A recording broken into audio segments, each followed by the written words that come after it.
them up.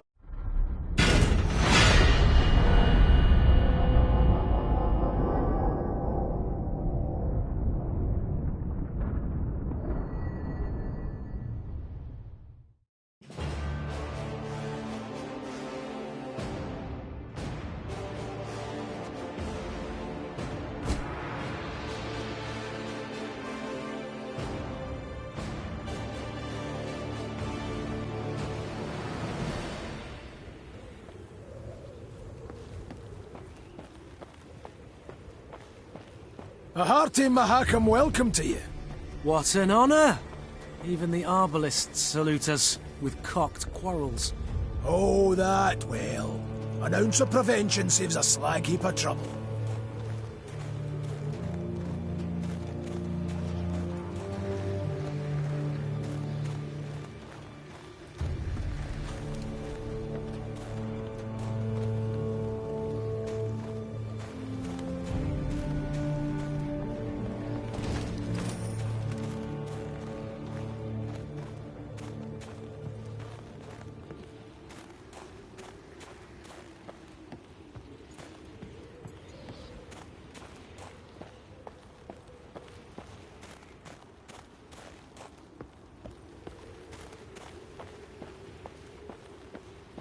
None too shabby as views go, eh?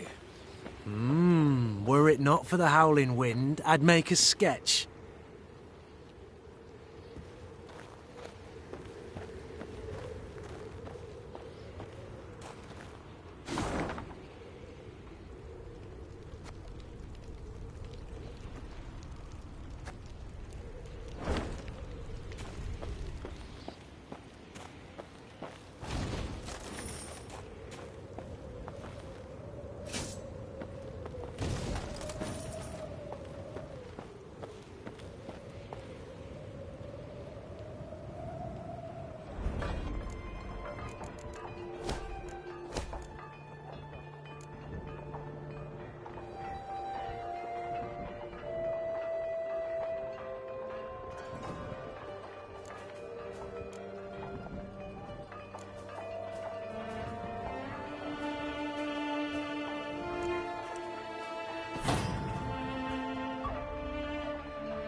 Meve rode slowly, her surroundings interesting to her, her ears keen to take in the cacophony of sounds.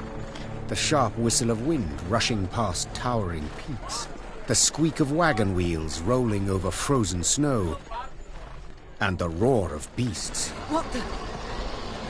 I dare not venture a guess. Gabor scratched his chin. An ice troll. Or one of them Barbigazar bejabbers. These beasts, are they tame? As the dragon? Not in your life. Fierce horsens, every last one of them. Spring cleaning year past, one year bit my arm clear off. The Queen's brow rose in a silent inquiry. All right. You don't quite ken the context. Each spring, with the melting of the snows, a good bit of that filth comes out the ground. That's when Bruver Hoog summons all dwarves for spring cleaning. We cut down as much of the filth as we can, and that means relative calm the rest of the year. Out of the corner of her eye, Meve noted a dark shape darting between rock formations. Calmly, she drew her sword and brandished it a time or two to warm up her stiff arms. Seems it is our lot to assist you with this cleaning. Lyrians, arms at the ready. Prepare to fight!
around like corns on a toe! Get to work!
This could hurt.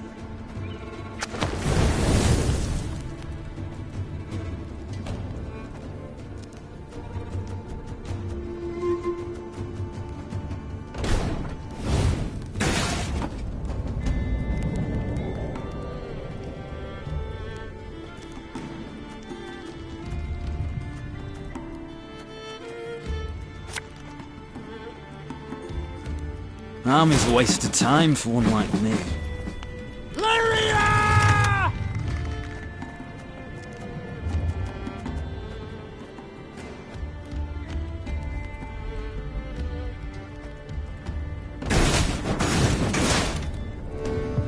Watch out! It's rolling our way!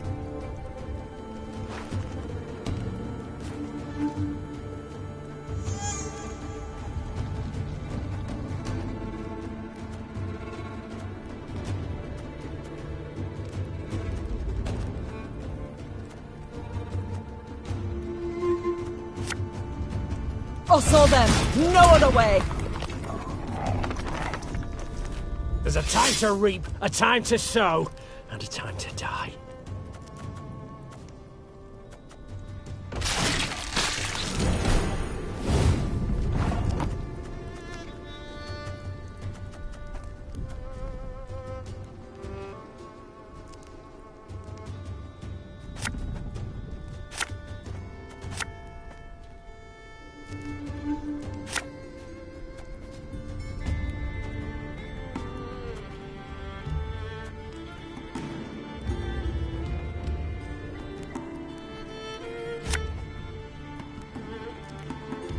One gold I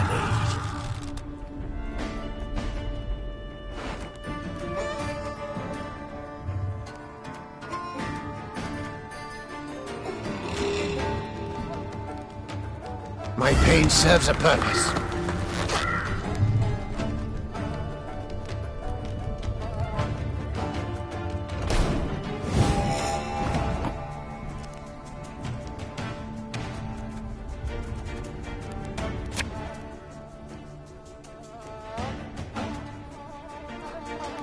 Give me a target.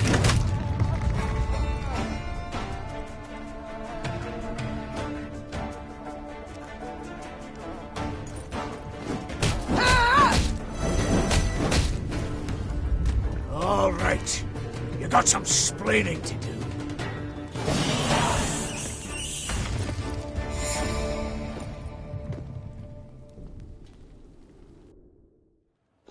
As the wails of speared Shaelmars died down, the crowd of Mahakaman infantry parted. A dwarf stepped forth, grey as a snow fox, wrinkled as a prune. He walked with difficulty, supporting himself on a battle axe, its two heads dripping blood. This would be our elder-in-chief, Brúvar Hugh. And who might your guests be, Gabor? Meve, Queen of Lyria and Rivia, and her associates in court. My regards, Elder. I come... You come for something. Coin's my first wager. Fighting bodies my second. Well, what is it you want? I'm on in the years, aye, but I'm not gone dotty. Ah, you menfolk. You got to fall on hard times to remember us dwarves. I've come with a design in mind, I cannot deny. But hear me out and you shall see. She's armed! Gabor! Why the devil did you let her in here like that? And without a sack or her heat! She has the leaden ring, Elder. A gift from a king.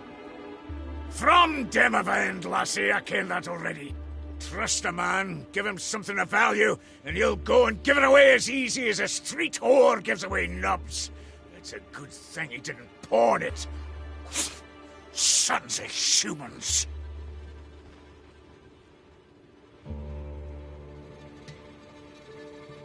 I've travelled far to see you. Hear me out, I beg you. Let it be my loss. Go on, heave her away. Nilfgaard has overrun my realms. It has overrun Edirn. The Blackclads are at the foot of Mahakam. They will seek to overrun your land sooner or later as well. We must act. We must react together, while there is still time. Time? What do you ken of time, lass? Got how many summers to you? 40, maybe? Had you grown up amongst dwarven folk, at your age you'd be learning to crochet dolls. No more than that. I've seen 400 summers come and go. And I've been elder for 200. And you know what I've learned in that time? That meddling in your idiot scraps doesn't ever bring any good. Now, on a normal day, I'd have you all thrown clear out of this land I love. But you've the leaden ring, and that grants you the right to hospitality. And here, in Mahakam, laws and rights are sacred. You may stay in the pass so long as you wish. Young Zigrin'll serve as your guide. And once you've tired of the mountains, well, you ken the way down into the valleys. I bid you farewell.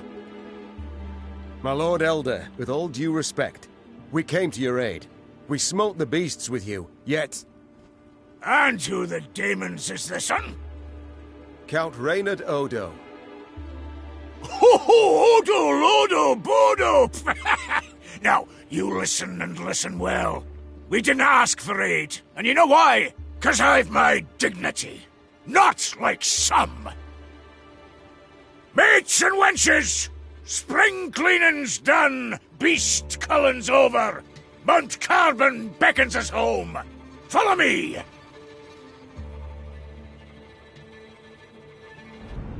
Your Grace, be not dismayed. We will find a way.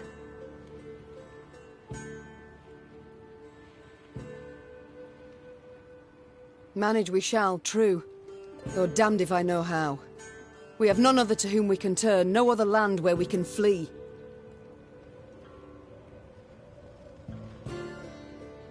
Let us convene in council, Your Grace. Consider together what's to be done. We've yet Redania, Temeria...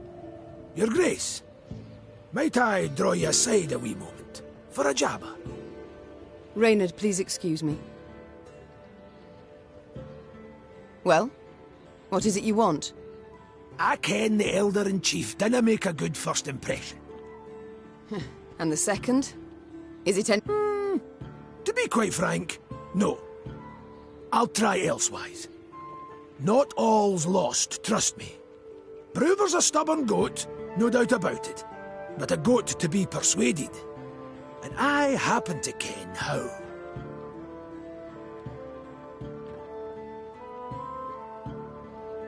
The selfless impulse to help? I don't believe it exists. So before you describe how you aim to aid me, be kind enough to explain why you wish to do so.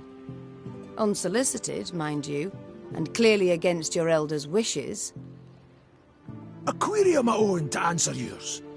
Do you ken when Bruverhoog last strode down the mountains into your lowlands? I know not. While King Sambuk sat on the throne? Point of fact, never. Hoog was born here and he'll die here, like most Mahakaman dwarves. Whereas I'm a frequent visitor in your human lands. been an emissary to royal courts, trade guilds, mummers' troops, and I've eyes. I can see all the rubbish goes on between yous. Nilfgaard's insatiable. The Blackclads will not stop till they've put the whole continent neath their boot. From Ophir in the south to the Dragon Mountains in the north. Gods forbid they grip all the Nordlings' realms in their vice. 'Cause then we'll have their hordes all round, controlling all the trade routes, supply lines, diversions even. And then they'll control terms and prices. Ooh. We dwarves have never been on a lead, let alone a short one. So, in short, we'll all be better off with the Blackclads back across the Yaruga. And I've seen your grace. Seen you in battle. You've brawn and bite, and with the right support, you can drive them back. I ken that well. Very well, I'm all ears. What must we do to spur Bruverhoog to aid us? I might start with the thorn in our side that are beasts. A bigger thorn than most expect.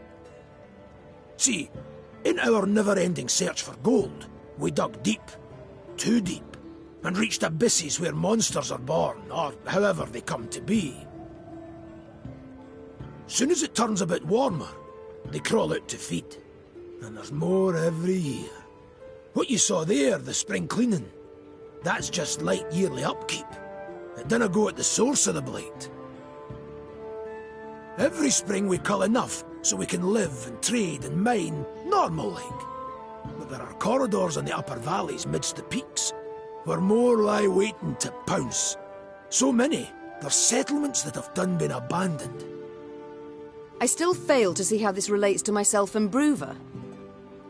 Your Majesty, slay the beasts down to their last, and you'll win the hearts of the clans. All of them. And with the clans behind you, why, the Elder will have no choice. He'll bend an ear, treat you serious. You got two sites through which beasts swarm in great numbers. There's Davor's Abyss, and an abandoned underground settlement called Burr's Rump. Destroy those, collapse the corridors, problem solved.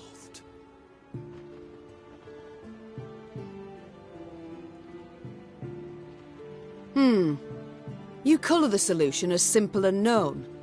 Why has Bruverhoog not gone at the matter? Ha! You must learn one thing about us dwarves of Mahakam. Customs, traditions, why, we're obsessed. Goes thrice for Bruver. The Elder deliberates weeks on end. And that's in considering if we shouldn't wear suspenders, 'cause they might be through outside, and should thus be forbidden. We've a set of laws, the Four Dwarves Codex.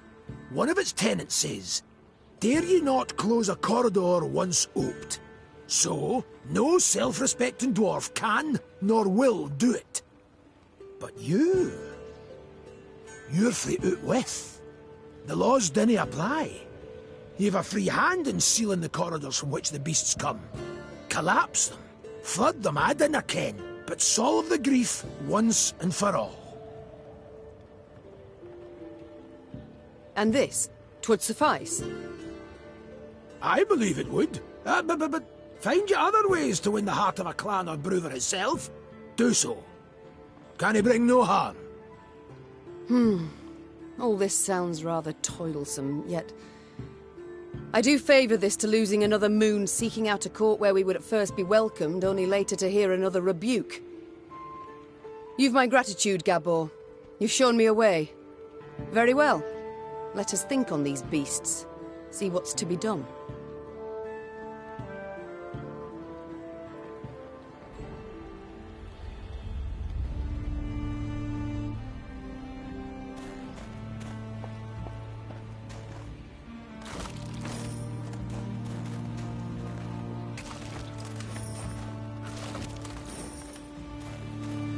I've come to the conclusion your Elder-in-Chief is not fond of guests. Fond? That's near a quarter of it. He hates them, with seething passion. But you're damned lucky. Why's that? Let you in, didn't he? Mahakam was cordoned off completely from the outside world for many a long year. clans finally forced Bruver to at least let in peddlers and emissaries. Though he dragged his feet as long as he could.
No time for that!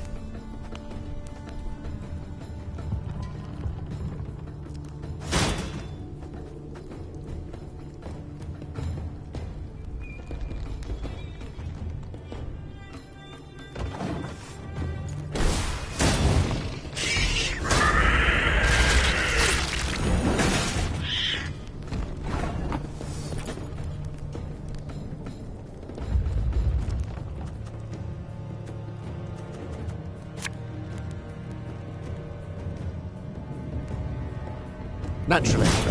At once.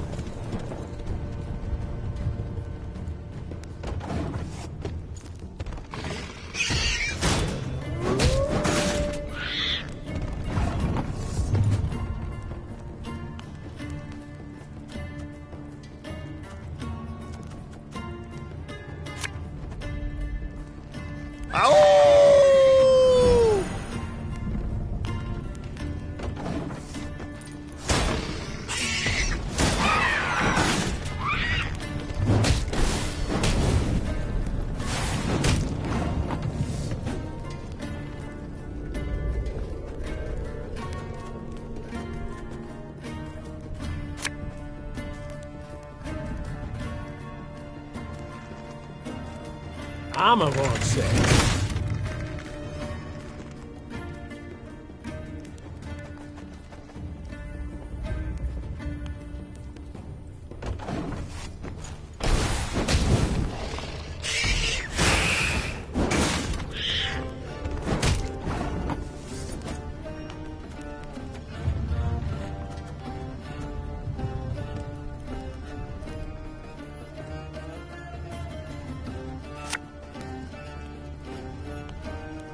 Bigger they are, easier they are to target.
Yes?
Enough chit-chat. Draw your weapon.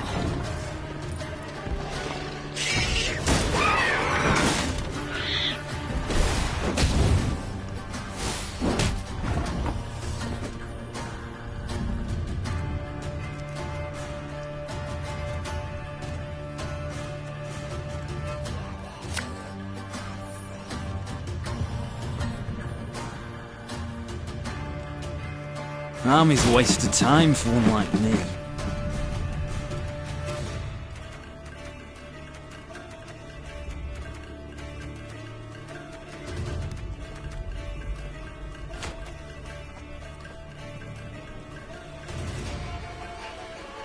You mad? Don't shake that!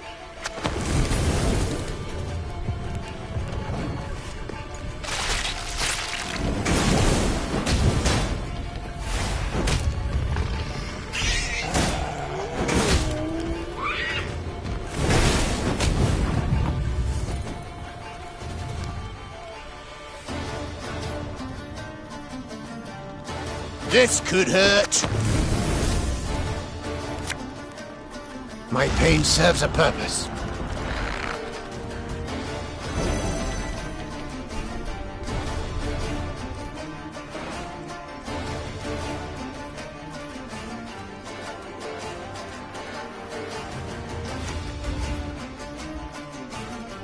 God's blast it! My breastplate chafes.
And just when you thought things were about to get dull.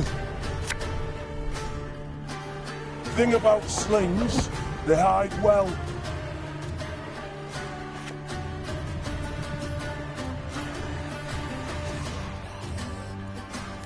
Hey?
Your Grace, I need to speak with your quartermaster. Excuse my Elvish, but I can't drink that goat's piss he serves in the mess. Reynard's doing, no doubt. He doesn't like the men to drink too much. To be blunt, ma'am, what Reynard himself needs is to get good and bloated for once in his stiff life. So, I have a proposal for you. A shipment of the best dwarven mead and lager. I can arrange for you to arrive. Trust me, the men's morale's nae like to be a problem when they pour a bit of fire in their guts.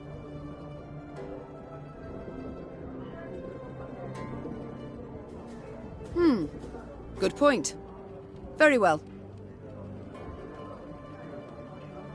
Oh, you've my thanks, dear Queen. A few more days of that and I'd have been lapping up puddle water. I trust you'll arrange the details. Of course, no worries. You dinna ken how happy a dwarf you've made me. Ah, right. And the men too, of course.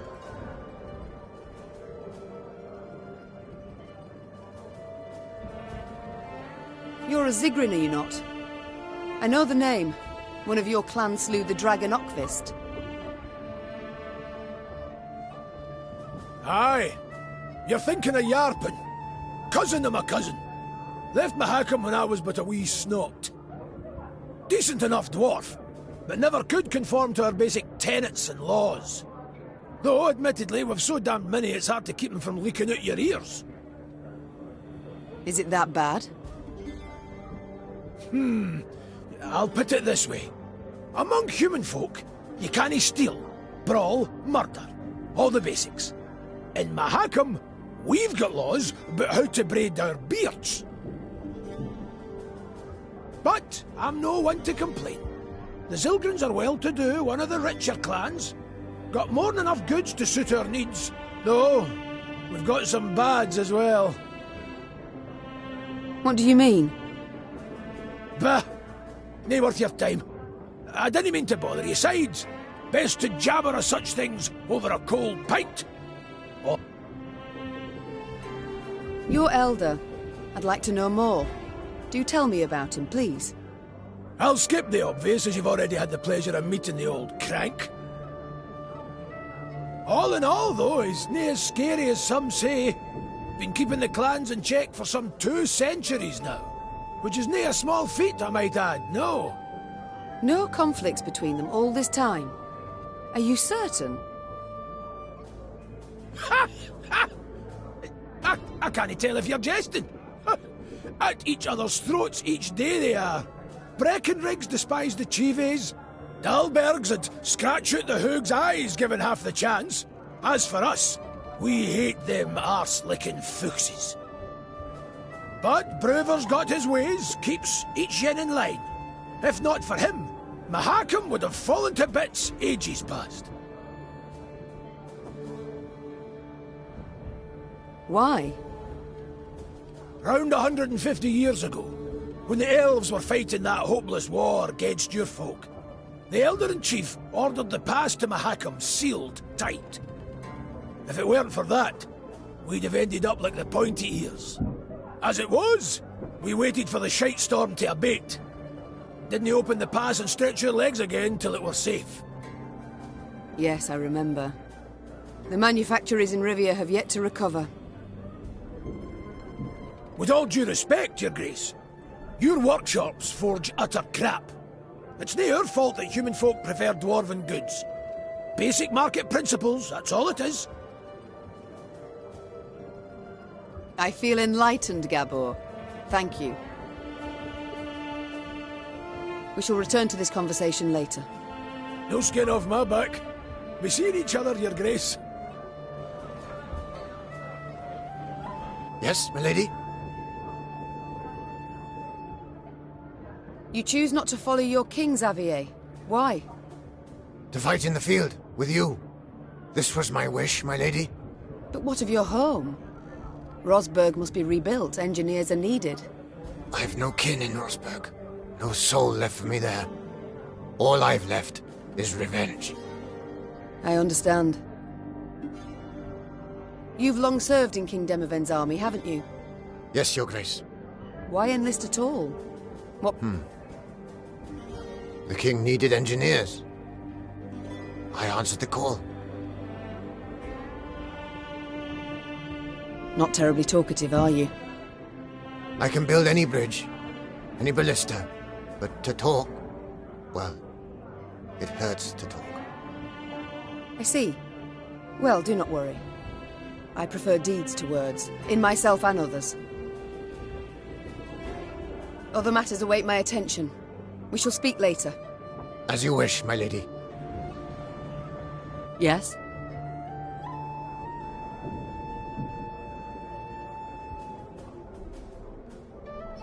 Demoven's reason for so fiercely defending Aldersburg, I must say it caught me quite by surprise.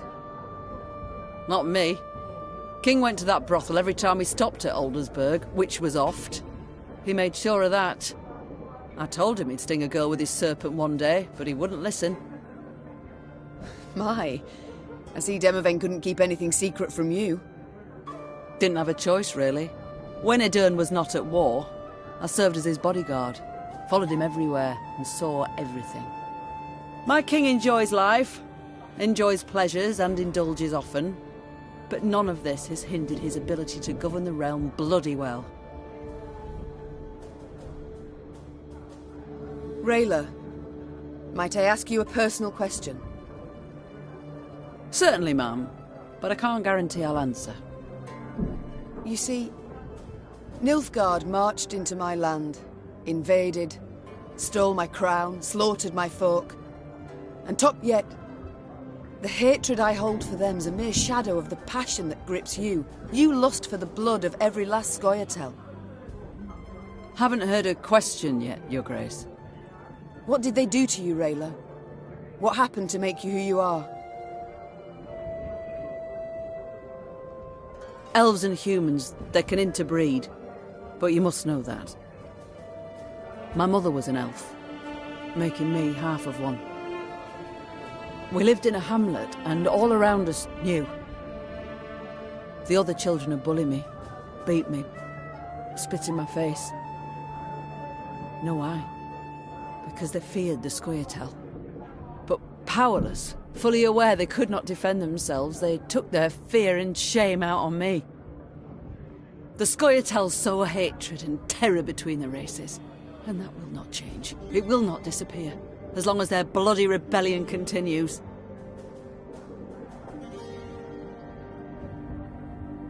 I must go. We'll speak later. Yes, Your Grace? How go things, Reynard? You and Gascon get along now, I hope? Well, you might say we've established a certain rapport, Your Grace. Tell me more, friend. I don't pry into his affairs, nor he into mine. I'd prefer it if my commanders worked together more closely. Your Grace, the man's a brigand. Oh, Reynard. He was a brigand. I must disagree, I fear. Yes, he stopped thieving for now, but only because it's convenient, so to speak. Gascon isn't a changed man. He still hasn't an ounce of honor, dignity. Yet he has a unit of armed men, without which we'd be much worse off. Might not even have survived. Agreed. The Strays are excellent fighters. I'd be the first to admit it. I only fear they might turn on us.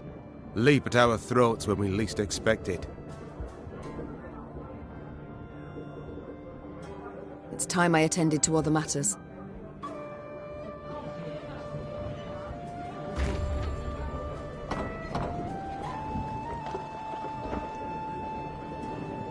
Hey ho, how's my favourite queen in the north? You and Reynard, do you get along? Like a cat and a hound. Get it? 'Cause they call me. Yes, yes, your jests are easily understood. Far more difficult to enjoy. That's probably true, in your royal high and mightiness's case. Will you answer my question? We get along because we must. Though it'd be far easier if he pulled the lance from his arse. Haven't heard a truer word in a long while. What was that? Nothing. Nothing. It's time I attended to other matters.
Quiet, wench. You'll scare the fish off. Crevens! Trout was already nipping at the bait. Then you can... Duvel Scheiss! Duvel Scheiss!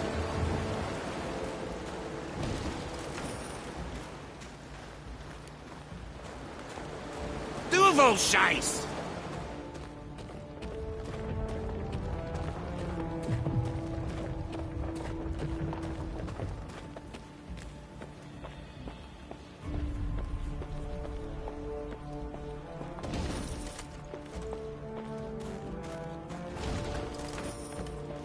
The dwarves are demanding a pretty sum, but their steel's worthy of any crown.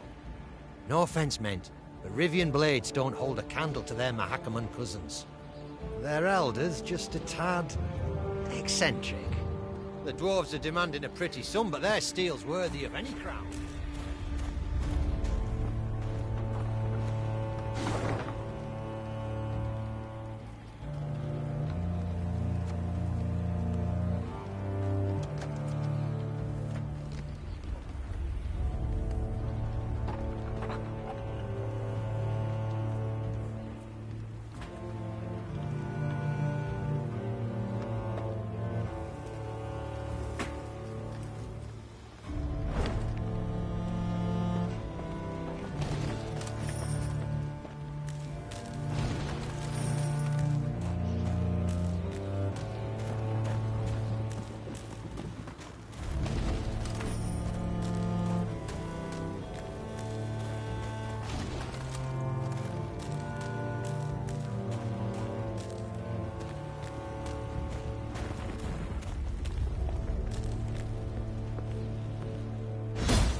Meave noted a crowd of dwarves. They were several dozen, many holding baskets brimming with dried sausages, soft, puffy pretzels, and jugs of frothy beer. What is this gathering? She asked Gabor. These folk, they're the parents of youngsters who are to return today from their Drekthag. Gabor proceeded to explain that the Drekthag was a trek upon which the local dwarves would embark when they reached maturity. During this year-long voyage, young folk would taste of life beyond their home. Yet if they failed to return on time, they would be stripped of all rights and privileges accorded to Mahakam's natives. See, in recent years, young folks' blood's been boiling on account of the strict laws in force here. Gabor added. So, we send them out. Let them taste life in the lowlands. Once they've learned for themselves what it's like to live among humans, they come back and ain't likely to complain. Customarily, only a few dwarves ever decided to remain in the valleys for good. That year, however, was different. Deadline's the Mora. And 40 Drekthagers still haven't returned. Their parents now worried if some misfortune had not befallen them. The Mahakaman Guard had sent out patrols to the near reaches of the valleys. They returned not having seen anything distressing, while the humans living at the foot of the massif had been largely unwilling to talk. The guard captain, a dwarf with a fiery red beard, removed his helmet, wiped the sweat from his brow, and addressed Meave. Your Majesty, we need to find our youth. Perhaps you'd be willing to go out and search. Human folk are more like to tell you if they saw anything out of the ordinary of late. Naturally, there'd be something in it for you too. One could say I myself have lost a son. Meave gripped the captain's hand firmly. And I know well the pain that comes. I shall do all in my might to spare you at least that. Meave set off, the hopeful gazes of the dwarven parents bidding her farewell. The Queen sent a scout ahead. Sometime later, she heard his horn. 3 blasts, 2 short, 1 long. An ambush! Meave expected to combat beasts or robbers. Yet upon her force descended warriors with squirrel tails attached to their helms. Scoia'tael.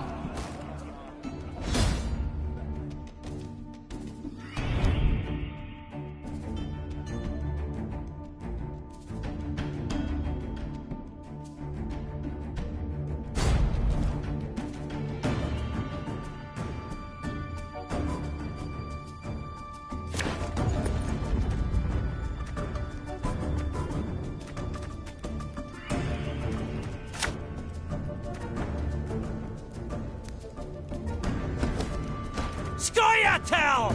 Don't let them escape!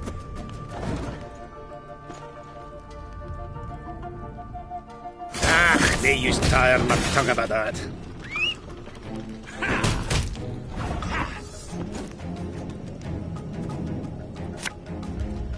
I live to serve you. Without hesitation.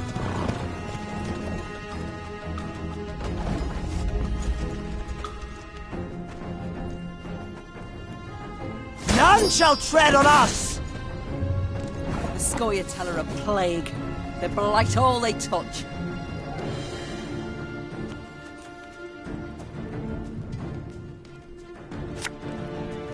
Army's a waste of time for one like me.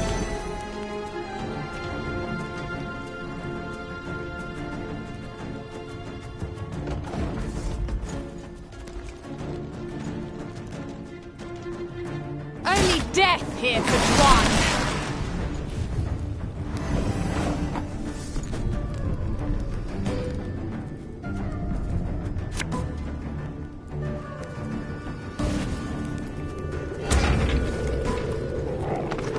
Off to the front yet again.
You'll never take me alive!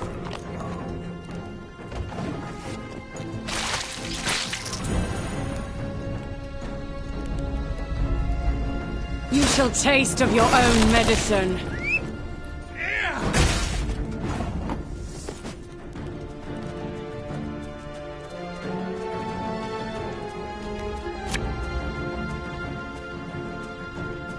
The chase is on!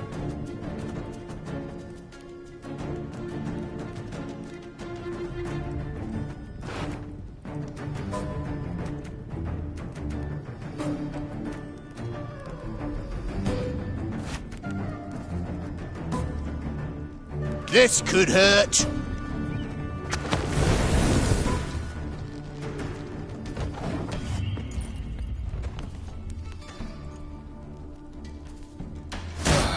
Got a hearty hankering for Gwent.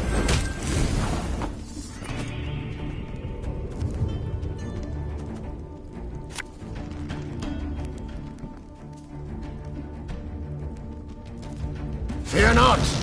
We shall achieve our goal!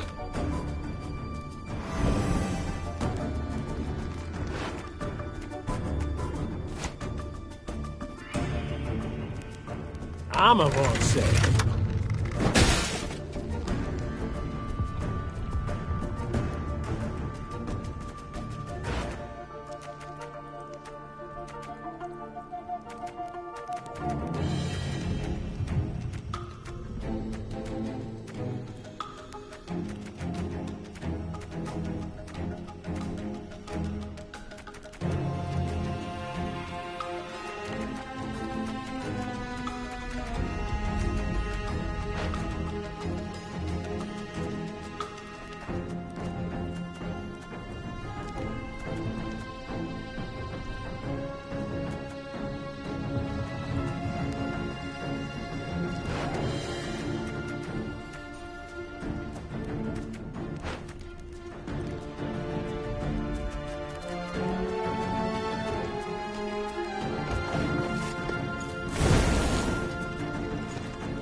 Now we will see who is weak!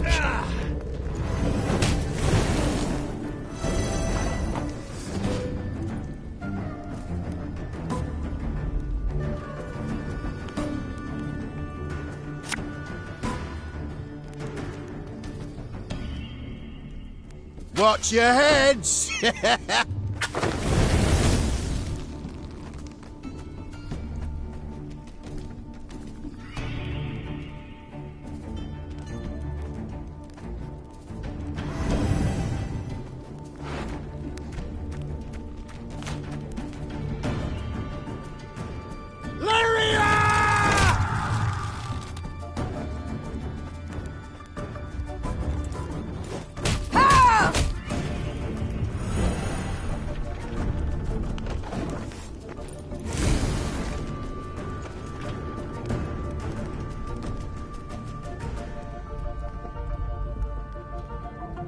Hi-ho! Hi-ho!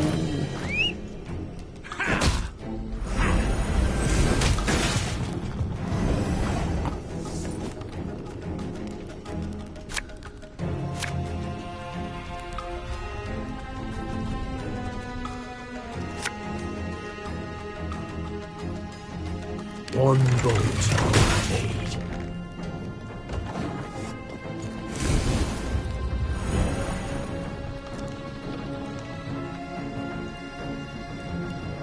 Everything all right?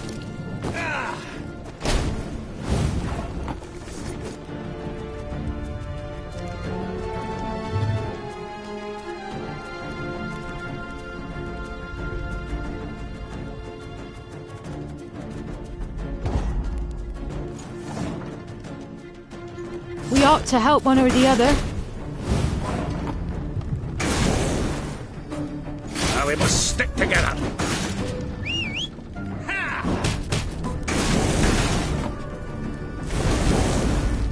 Oh, if anyone's got any hooch left. Elven blarney.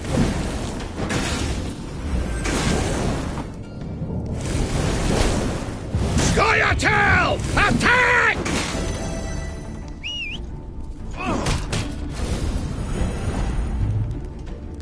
They're so young. No wonder they were easily manipulated.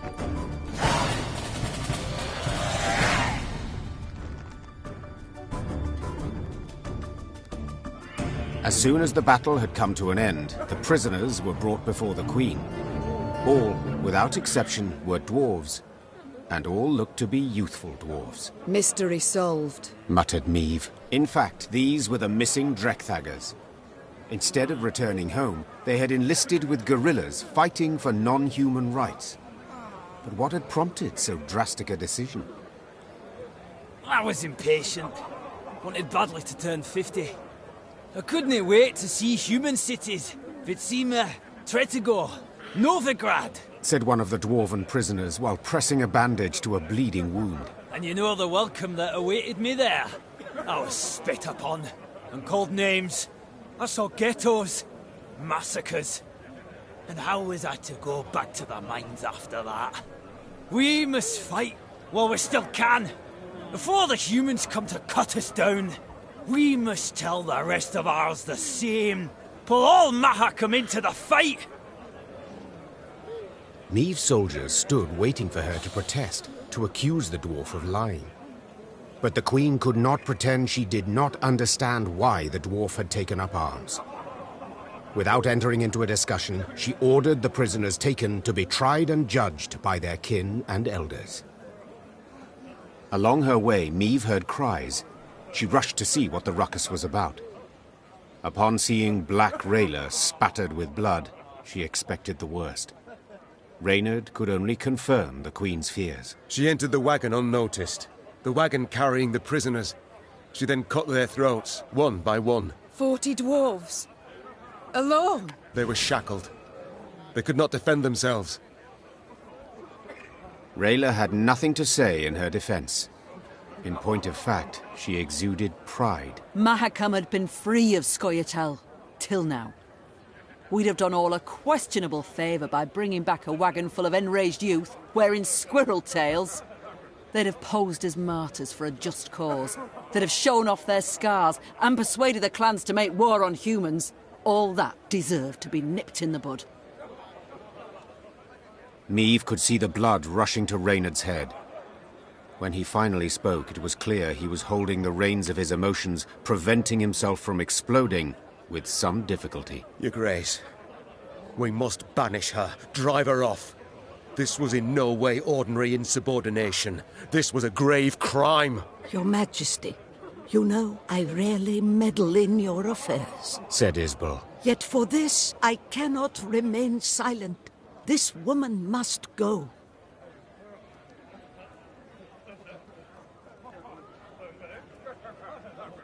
Rayla, 'tis a fine line that separates a soldier, a warrior, from one who commits murder. Said Meve. That line you crossed today.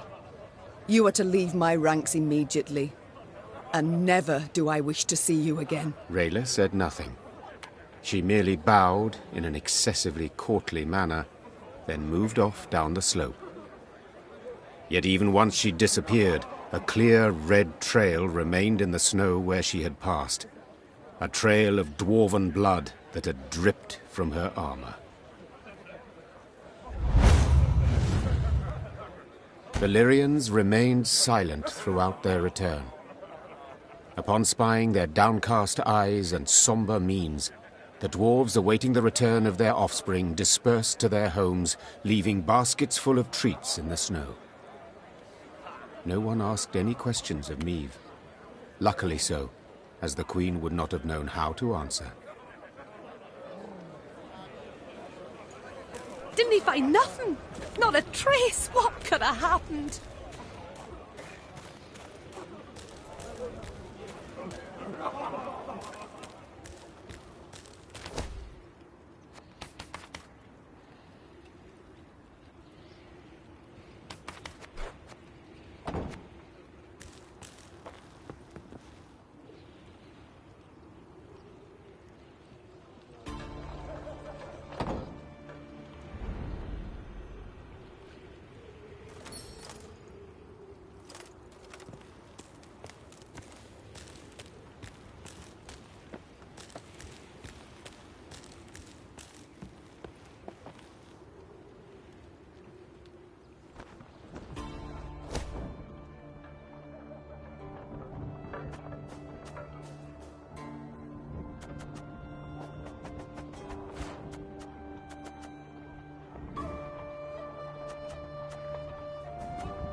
The Queen noted a building with unusually lavish ornamentation, including shining bronze roof tiles and glistening rock crystal window panes. An important clan dwelled there, Gabor explained. The Breckenrigs. Could you introduce me? Meve asked. Perhaps I can convince them to intercede with Bruver on my behalf. The clan head, Ivar, invited Meve to an exquisite feast. But when she broached the subject of the war raging just outside Mahakam's borders, the dwarf changed the subject at once. Looking around the interior, Meve quickly understood why. The walls were ordained with Nilfgaardian tapestries and rugs. Gifts from friendly Imperial envoys, no doubt. Meve prepared to leave, convinced she had wasted her time, when someone clasped her shoulder and pulled her into a darkened room. Her kidnapper turned out to be a young dwarf, female, it seemed, dressed in her nightshirt. She introduced herself as Ivar's daughter, Eudora Breckenrigs, and openly admitted she had eavesdropped on Meve's dinner conversation. Listen, me dad's stubborner than an old goat, but I'll convince him to help ye. For a wee favour, that is. Mm-hmm. What? I want you to steal something from the clan archive. Historiae Mahakamorum, 'tis called. See, me dad won't let me betroth me sweetikin Zoltan. Says the codex forbids marrying a dwarf who's left the mountains. But there's precedent. Just such a case described in that document. If I can show it to Da, he'll have to change his mind. Meve felt sympathy for Eudora and wanted to help her, especially considering the favor Eudora could do her in return. But she fully realized if her attempt to break into the archive ended badly, it would result in a tremendous scandal Bruver Hoog would not soon forget.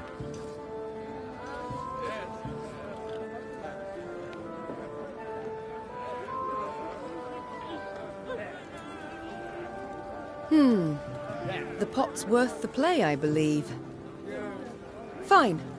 I accept your offer. They then shook hands, sealing the deal.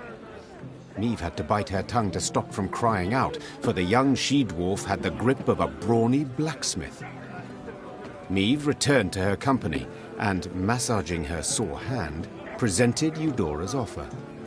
Gascon volunteered for the task at once. Thievery's my forte. The dwarves won't notice a single mothball out of place. Gascon snuck into the archive under the cover of darkness. Just as he was tucking Eudora's desired document into his cloak, he heard dwarven boots clanking down the stairs. Damn it! Gascon swore. I can't let them catch me.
there? What a nub. That was close.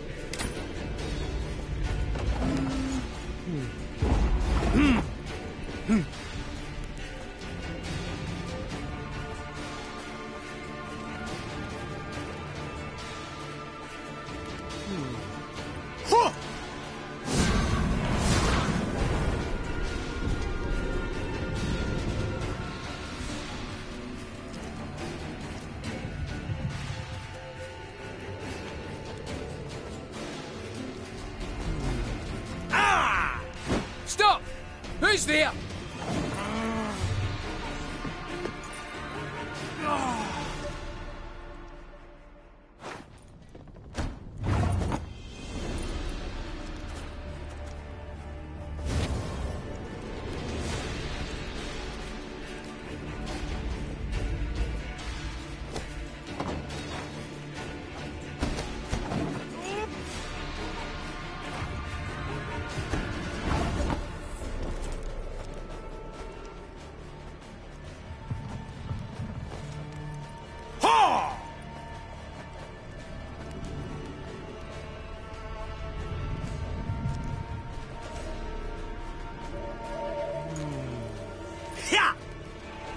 Stop! Who's there?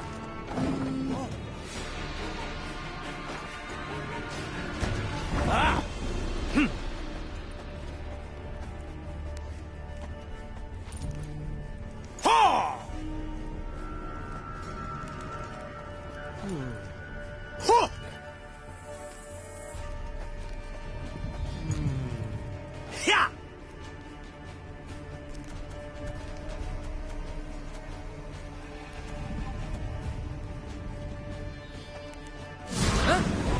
Who's there? What a nub. That was close. Ha! Ha!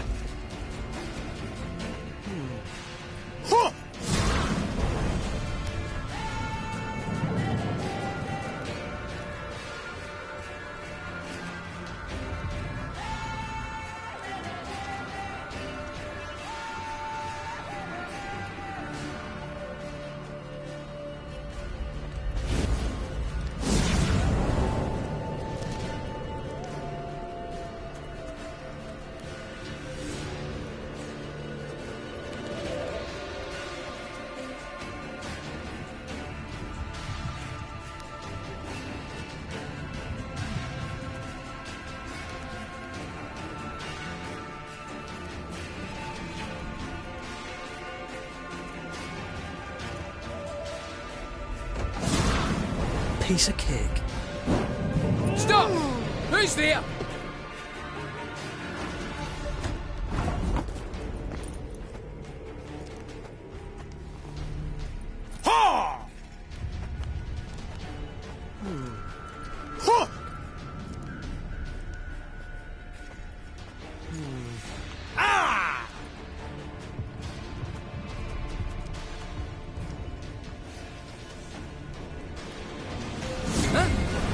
Who's there?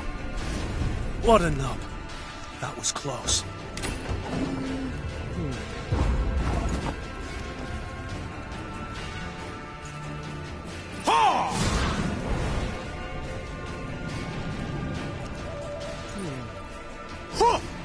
Stop! Who's there?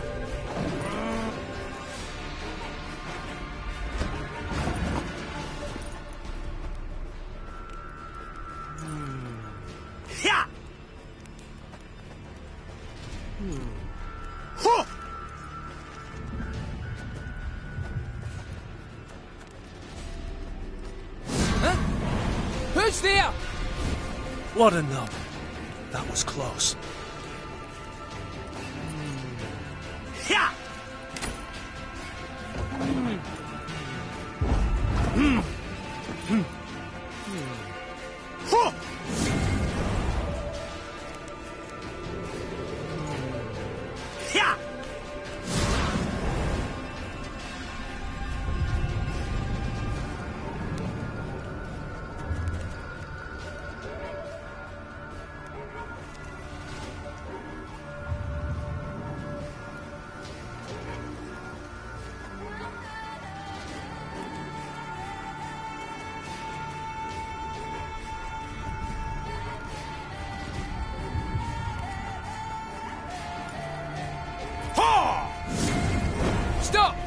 Who's there? Ah! Ah! Ha!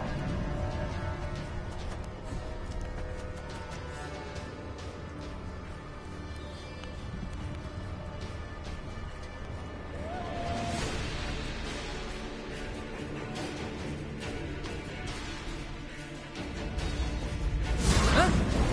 Who's there? What a nub. That was close.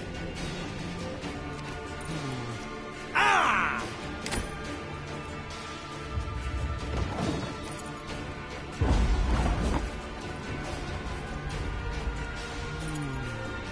Yeah!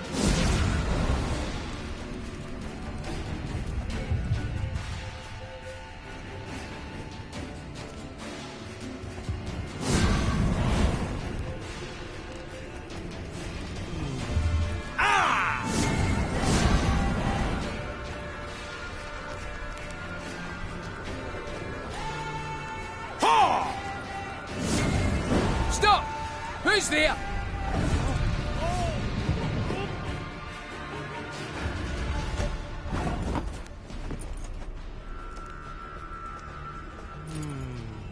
Yeah! Ha!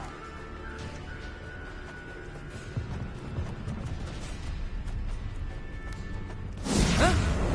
Who's there? What a nub. That was close. Huh? Ah!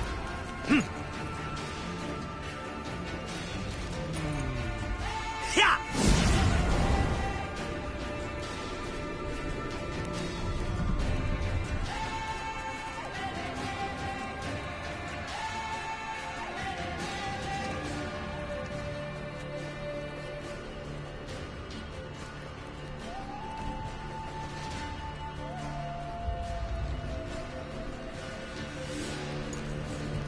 Ha!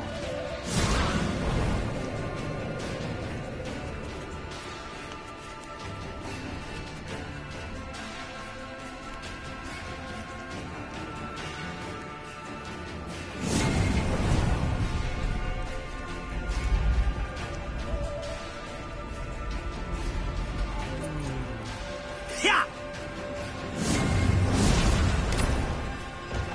Piece of cake.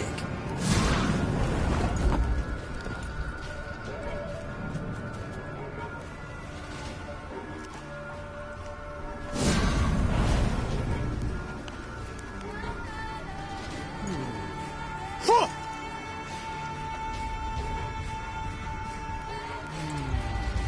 Yeah! Stop! Who's there? Ah!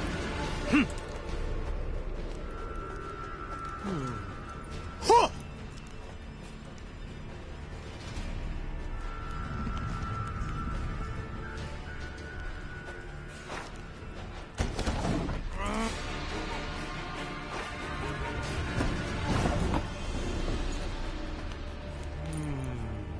Yeah! Ah!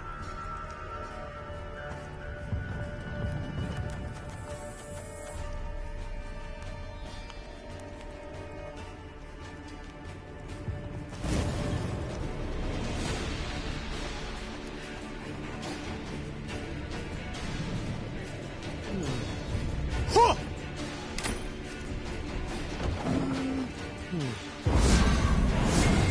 Ah!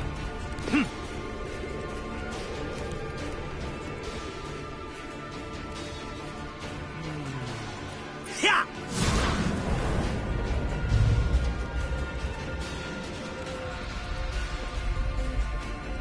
Huh? Who's there? What a nub. That was close. Ah!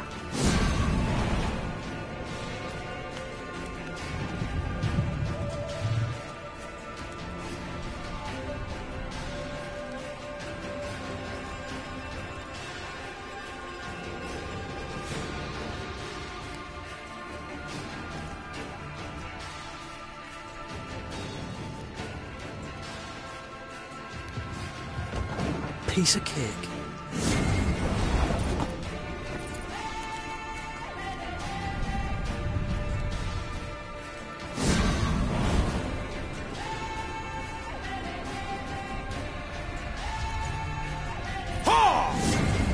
Stop!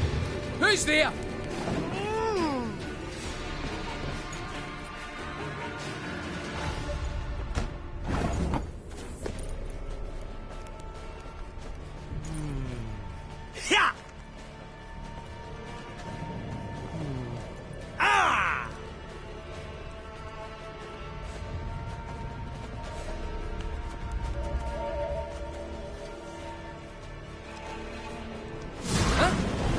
Who's there?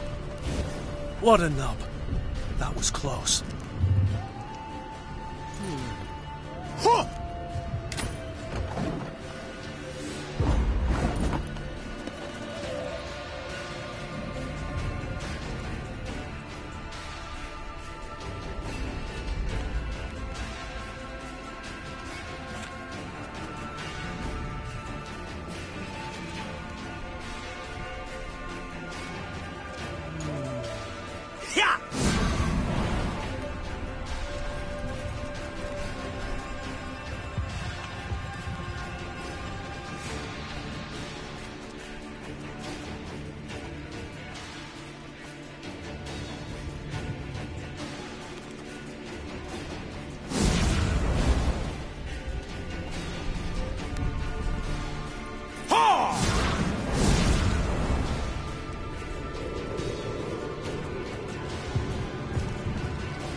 Piece of cake. Stop! Who's there?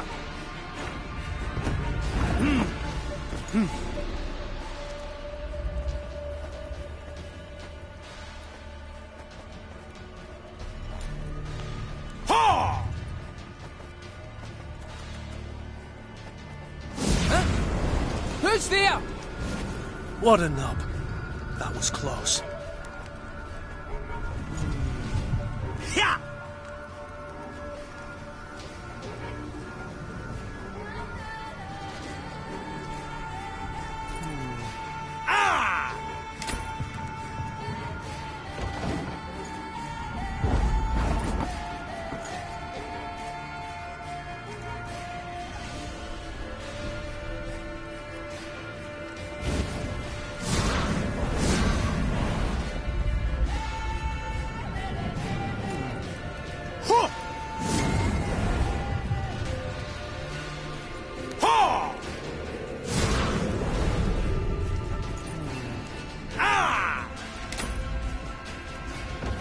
Piece of cake. Ha! Ha!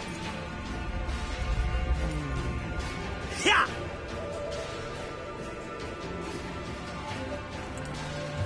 Ha!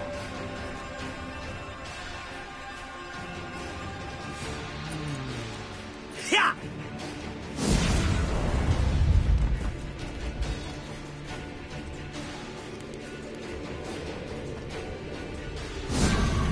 Stop! Who's there?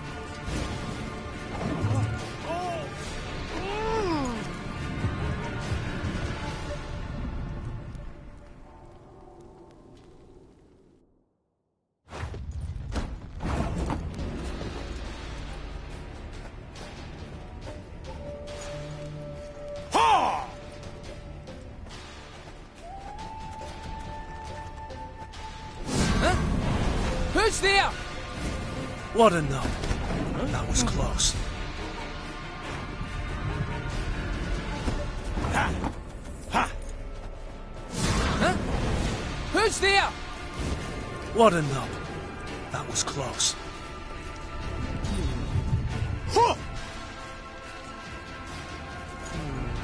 Ah!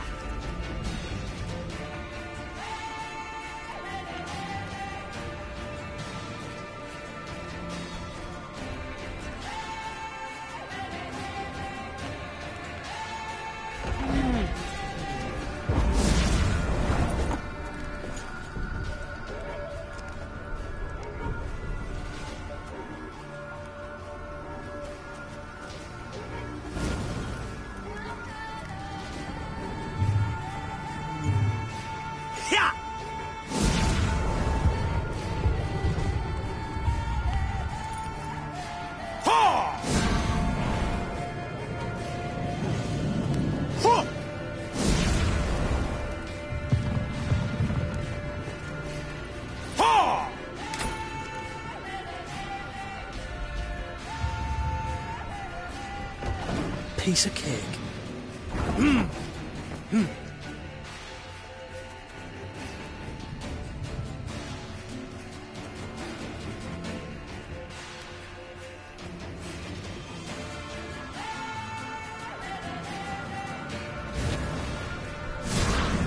Stop!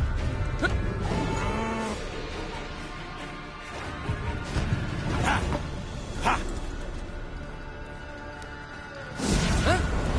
Who's there? What a knob. That was close. Yeah! Ah!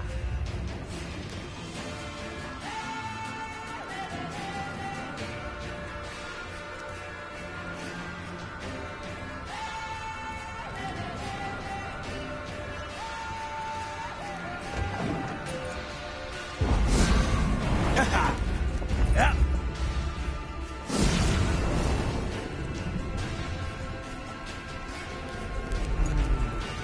Yeah.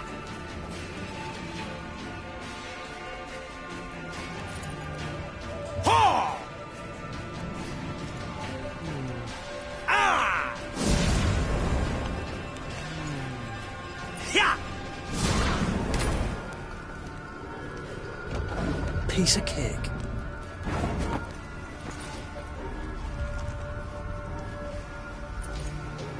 Ho! Ah! Ho!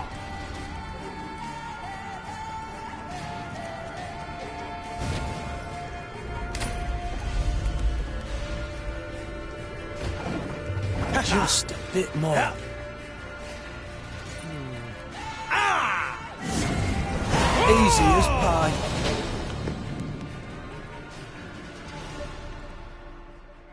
Luckily, Gascon managed to do the deed quietly, so the dwarves never found out who had broken in.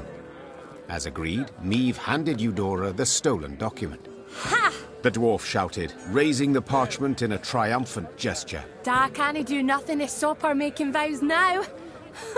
I've got to write Zoltan right quick. Thanks. Thanks a million times over.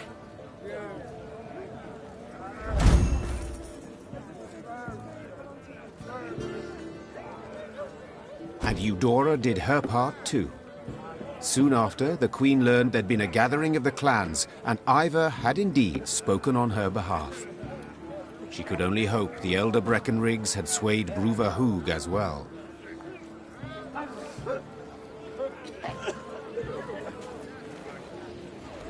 Eudora Breckenriggs Chive. Oh, I truly like the sound of that.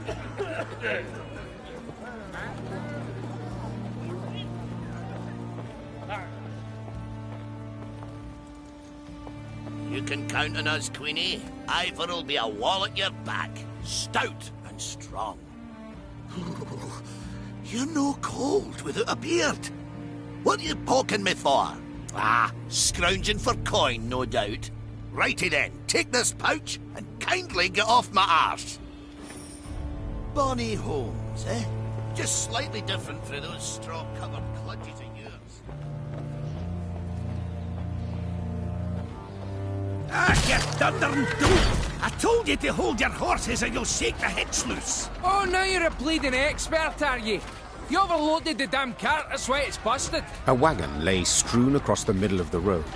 Behind it stood others, some loaded with gold, jewels, and other valuables, others groaning under barrels of pickled meat. Each dwarf had his own theory about how the accident had come about, and thundered it out to all and sundry, peppered with choice invectives. An odd caravan, Meve said. They don't look like merchants. Nah, they ain't. Gabor answered. Dwarves of the Ferens clan, carrying gifts for the Drake. Remember Keltilis? When he took roost here, Ferences fought him for near a century. Then the dragon got weary of fighting and they realised he weren't going nowheres, so they cut a deal. He didn't bother them. They give him what he needs. Well, well. And these offerings they send often? Every week. Excuse me, got to separate them lads, or they tear out each other's beards. Hey there! Cool your idiot heads! Gabor managed to douse his brethren's fiery tempers, but the wagon still lay across the road, blocking all traffic. Queen, said Xavier. It is an easy repair. I've the tools, the parts. Need but your permission. Of course. Go see what can be done. Xavier did indeed make quick work of the problem. Within moments, the wagon was rolling smoothly down the road, good as new. Well, shaft me, your highness, said one of the dwarves. Your engineer's got a pate like stewed meat, but he kens his trade, that's for certain. I'll convey your words to him. Or at least part of them. Me and the lads will be on our way now, but first, take this. Bit of gold by way of thanks. Thank you, Meave said, accepting the surprisingly heavy pouch. In wartime, every copper counts. The dwarf bowed in parting, shook the snow off his beard, then rejoined his caravan. Within a few moments, the wagons had disappeared around the bend.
A pillar of smoke rose above the mountains, and a sooty aroma filled the air. Fire, Gabor said, then took a deep sniff.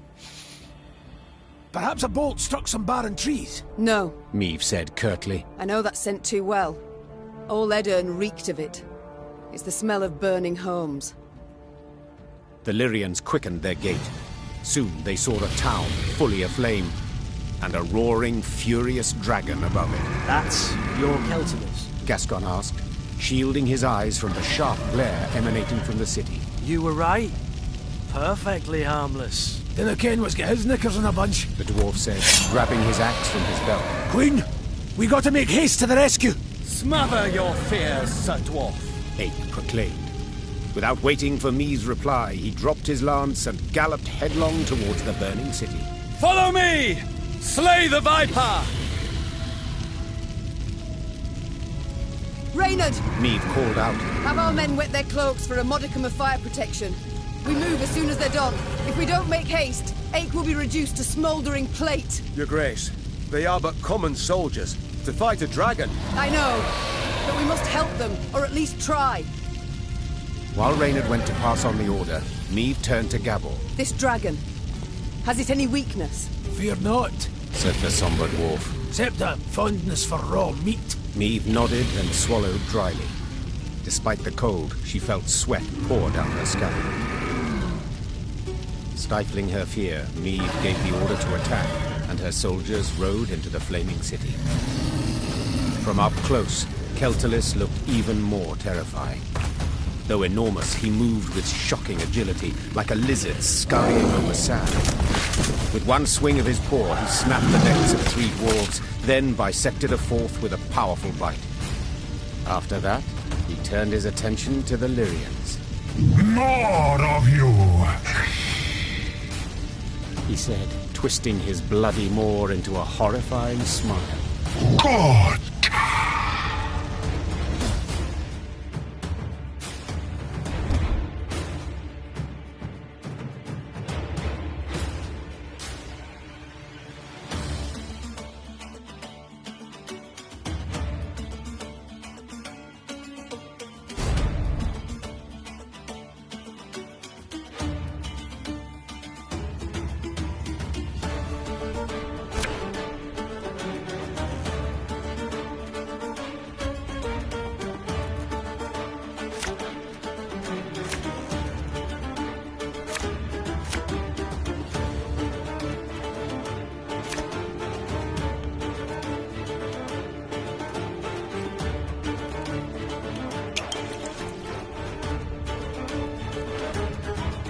Behind me! Stay together!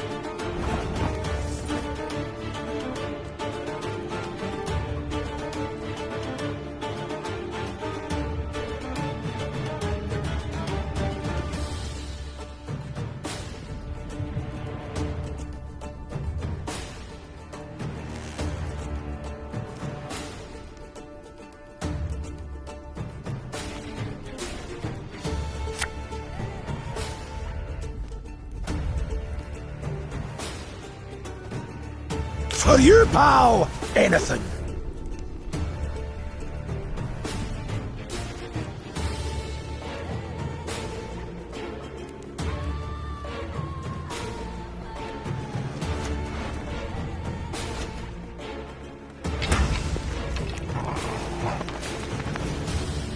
Your Grace, we're taking losses!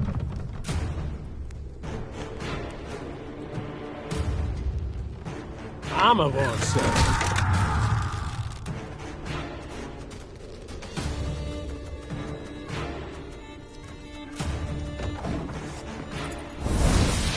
I could kill the dragon. It has to be possible.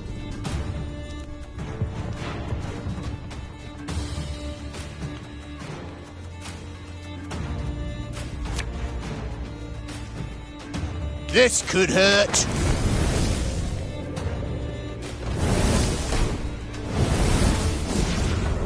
Ah, shite! He's raging now! Watch out!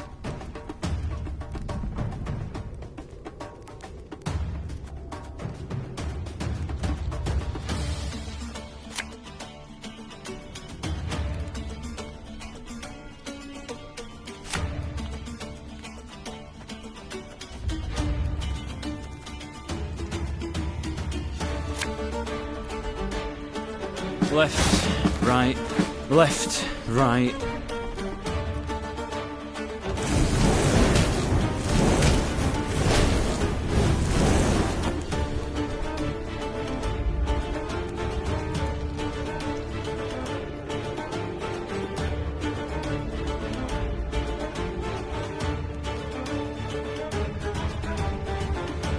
Watch your heads!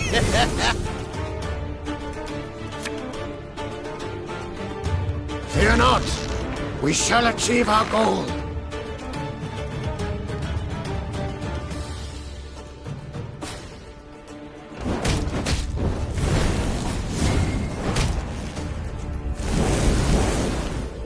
The vermin's diminished, but be wary.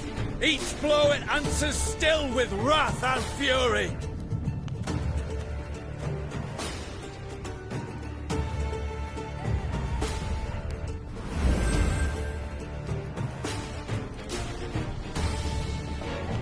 Again and again and again.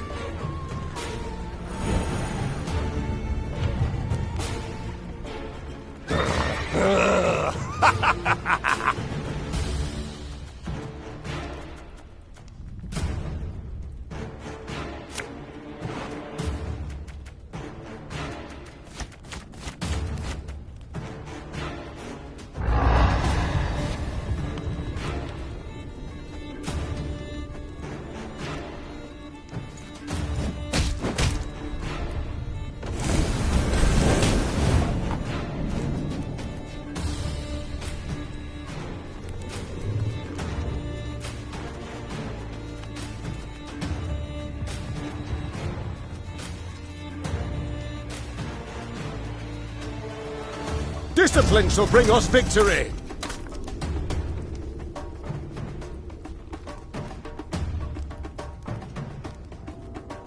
Army's a waste of time for one like me.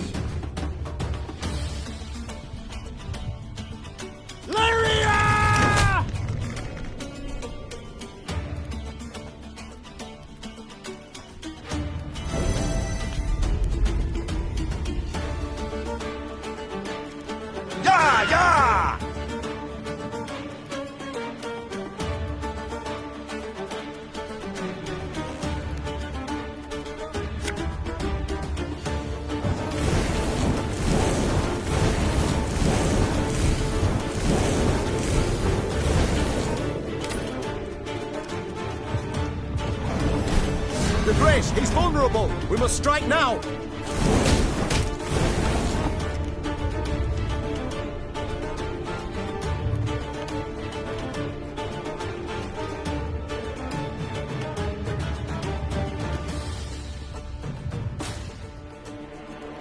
Should have listened to me, old lady.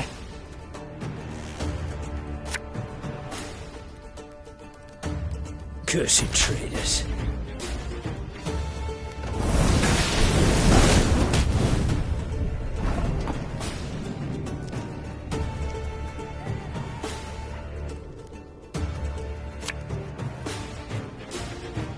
This harvest will be reaping black-clad heavens.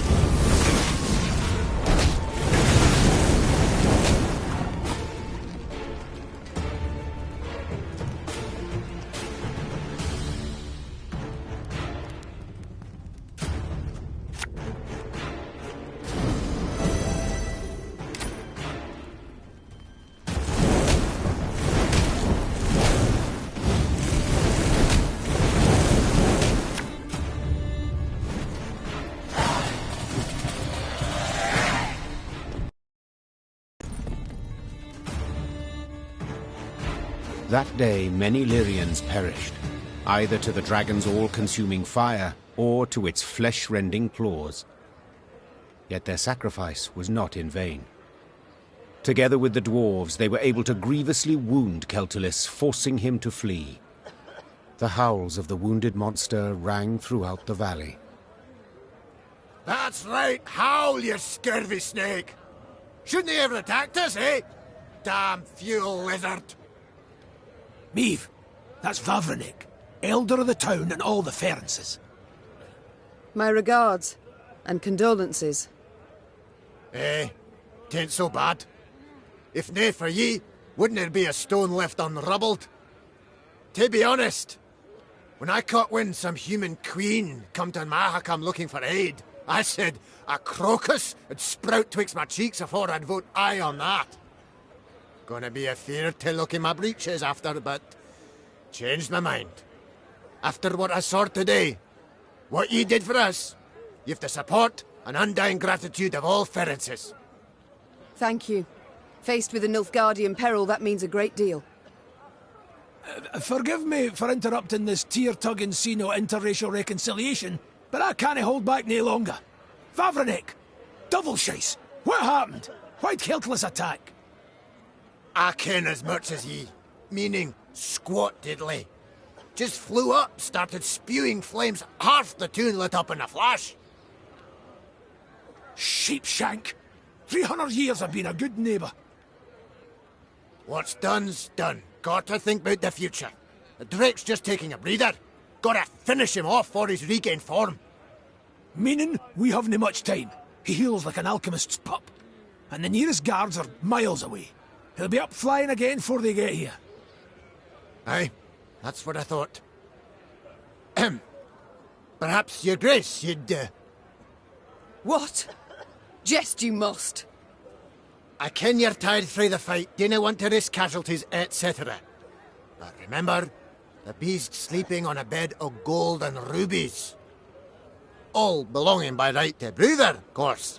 But if quibbling some wandered off, he'd nae notice.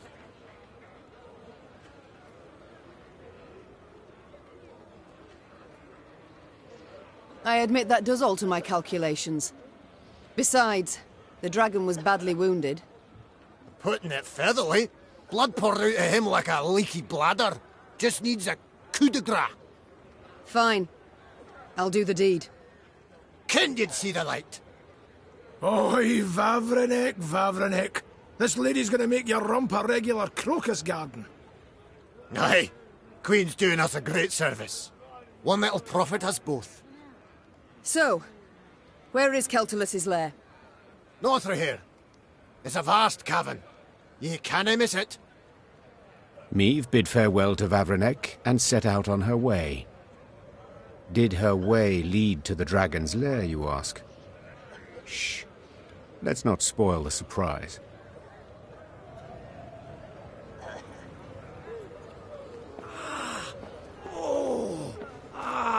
That stings. Got a blow on it a little. Trust a boheed, and what do you get? A singed bahookie. Brown, red, gold. Every dragon's a right bastard. Wait! I'm coming with ye! Gonna beat that scaly bastard so hard he'll shoot fire out his arse!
Meve squinted, the better to see the scene. Several dozen dwarves had gathered on the cliff overlooking the chasm.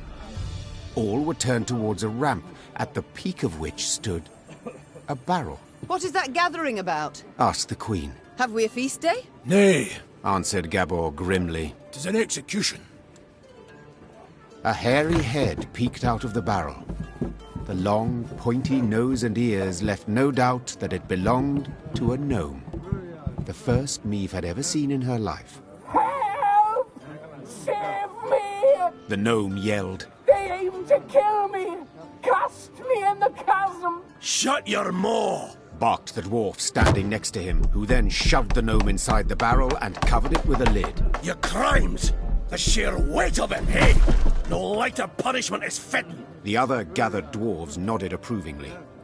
Two gripped the barrel, lay it on its side, then lifted it to cast in the chasm, paying the thumping from inside it no heed.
Meve leapt from her horse, and ignoring Gabor's objections, scrambled up the ramp.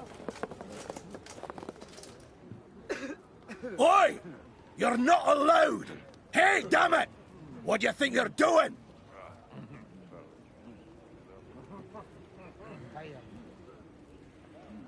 I think it's obvious. Preventing the execution.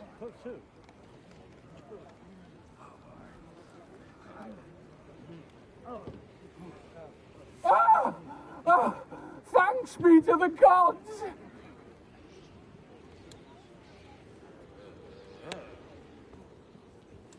Whoa, wench, you've no such right. Judgment's been handed down. Sentencing's done. Yes, and a cruel sentence it is. One that prompts me to wonder what the accused did to deserve it. Better to ask what he didn't do, the varmint. Arrived here with his peddler's wagon full of tricks and gadgets. Went from house to house, praised his rubbish to the high heavens, and what's it he sold us? Bombs that go off in your hand.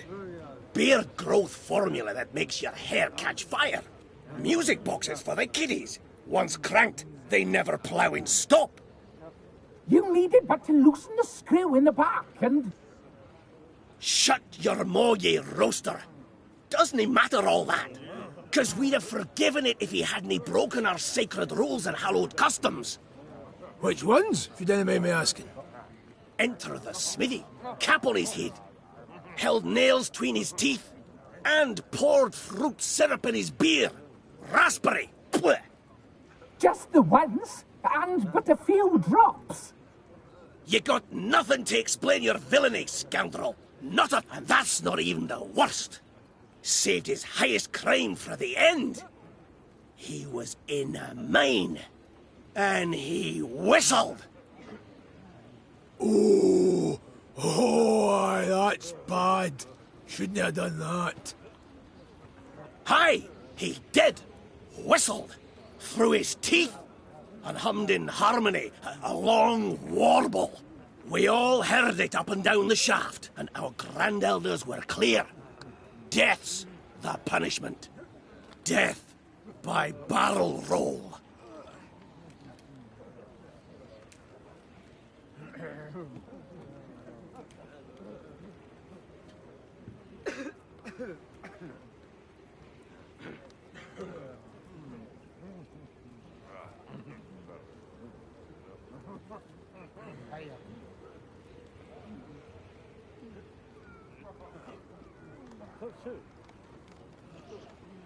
Your land, your laws, I shall not argue with them. But perhaps there is another way. Can a bail be posted? Well, the law does allow for something of the sort. But I don't see how that job is worth it. Oh, aye, he is. He is. Willing I am to take him at his word. Does that suffice? Aye. But just so's we're clear.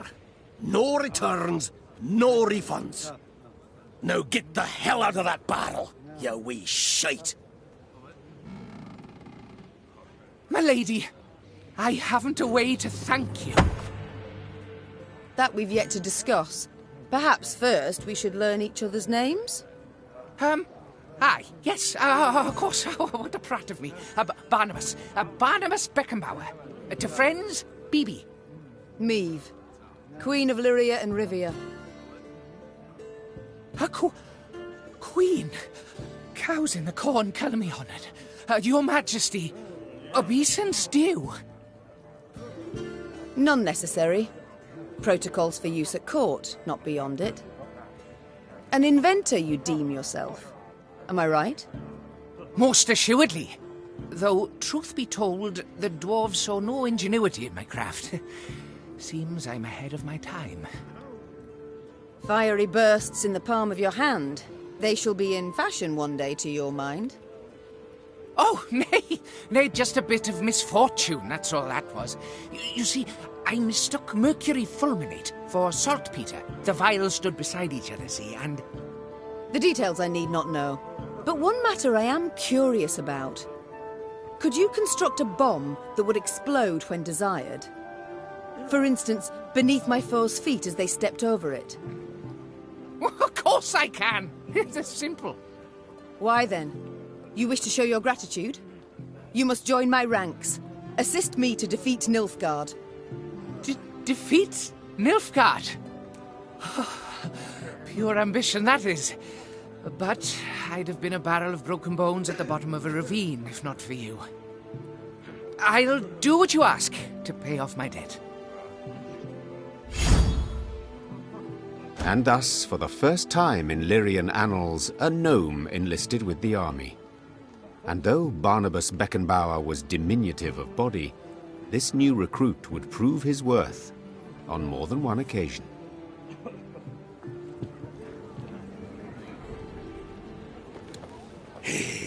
Well, a damn shame. What with such good visibility today, too? Well, a damn shame.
Your Majesty, allow me once again to express my undying gratitude. You're most welcome, Barnabas, but please, we haven't need for any formalities when speaking alone. Well, of course. How might I help you then?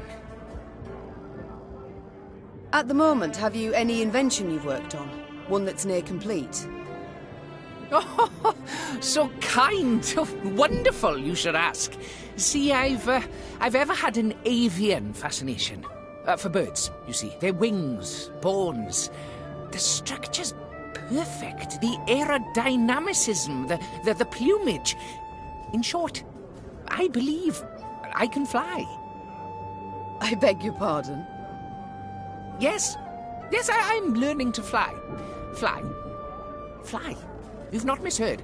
I, Barnabas Beckenbauer, will be the first gnome... Oh, what am I saying? The first mammal to free himself of the soil's bondage and soar to the clouds. But aren't bats also? A detail. This is no time to be petty. No, but frankly, my preparations are far advanced, and I'm rather optimistic about my design and prospects. I've calculated every trajectory, every force. It all works out. Just need to do a few more field tests. Did you have volunteers try it, or did you test the design yourself? Naturally, I must stay on the ground. Who take all the measurements elsewise. Luckily, there's no lack of thrill-seekers in Mahakam. Most eager to etch themselves into the annals. My first prototype, the Skylicker, I dubbed it. Oh, Your Majesty, if you'd only seen the beauty. Flew over 120 ells. Truly? Colour me impressed indeed. He must have made quite the name for himself, your brave volunteer. I'm certain he's caught the eye of every she-dwarf in Mahakam since. Oh no, he's dead. The landing, it was rough. And then a bear sauntered by, didn't help any. Anyhow, as he died, the dwarf swore he regretted nothing. Brave lad. A bit daft, though. I see. But the next time you request I try one of your inventions, I'd ask you to remind me of this touching tale. I like to know. No, I must know who I travel with. Please do tell me about yourself. About me? I've most civil relations with dwarves, as you saw. But is there anything in particular you'd like to know? Why not start at the beginning? Tell me where you hail from, perhaps. Oh, right. Well, I was born in the distant south, in Teil. My mother was a washerwife, my father an armourer. Soon as I'd passed 40 winters and could strike out on my own, I left the family, my native parts. So I've been on the road now about, 20-odd years. Indeed. A rather long while. Did the south simply not suit you? Well, I wouldn't say that exactly. It's just staying would have meant stepping into my father's shoes. Then forging blade after blade, plate after plate. Oh, just thinking on it sets my head a-spinning. Not for me, that, no. No, nature. The world's so rich in mysteries, in wonders left to discover, and ways to make it a better place. By building bombs that explode in the hand, for instance. As those bearded fellas say, Mahakam wasn't built in a day. Besides, nobody was seriously hurt by those malfunctions. Not many, at any rate. Time I attended to other matters. Yes, you're still here. Off you go, then.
Every year more monsters crawl out for spring cleaning. Remember, if you pass a snail en route to the mine, share a wee bite with them. Never, ever whistle in the mines. Now hold on. Pour you some hooch first. Makes for merrier marching when things get frosty.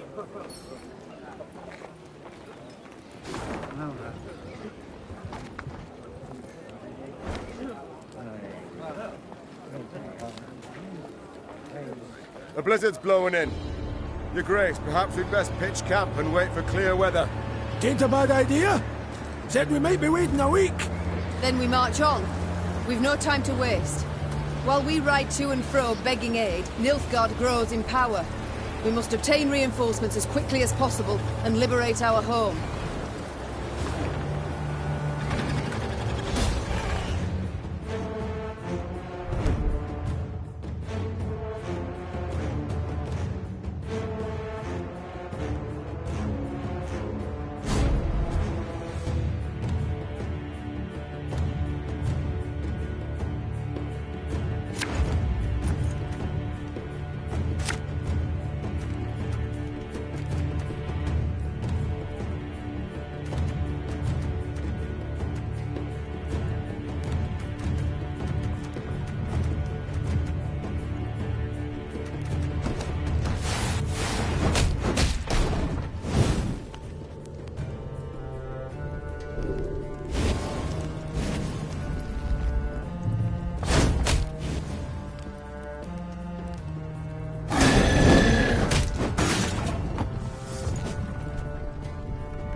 Without hesitation.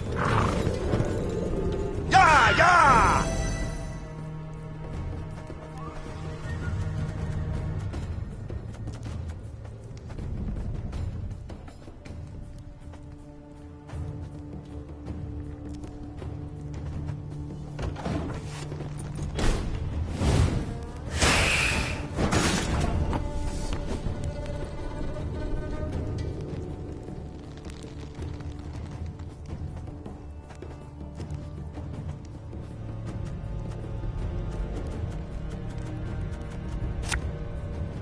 As you command.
Again and again and again.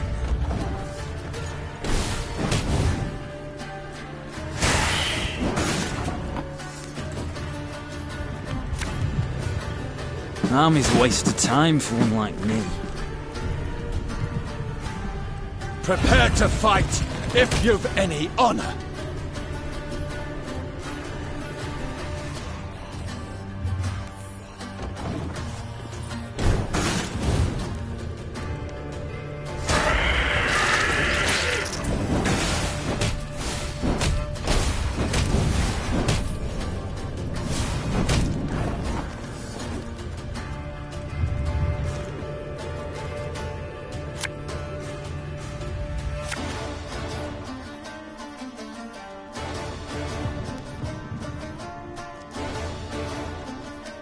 Thing about slings, they hide well.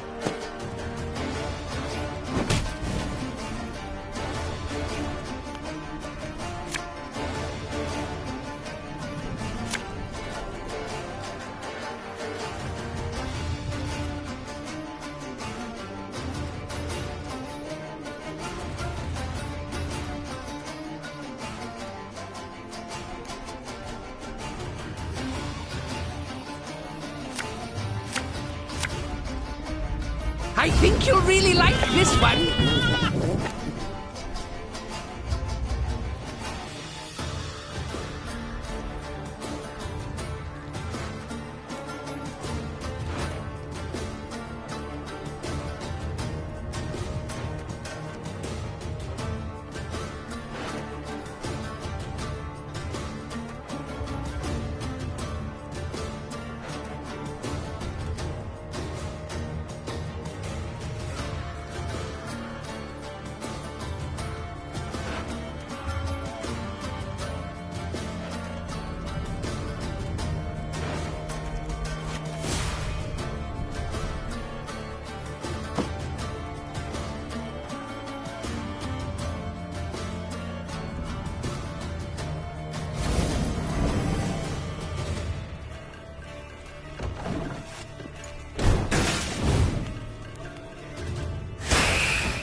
Left, right, left, right.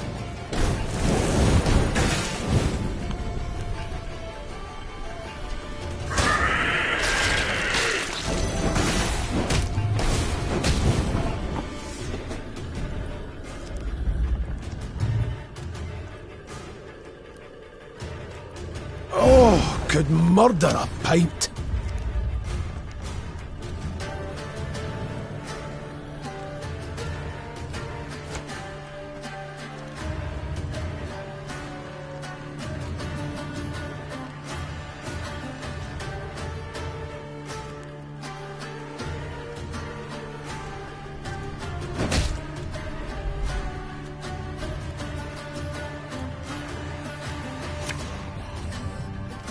Her Majesty knows what she's doing.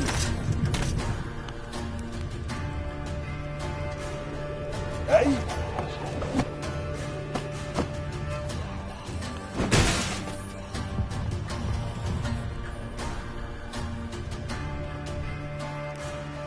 One boat's all I need.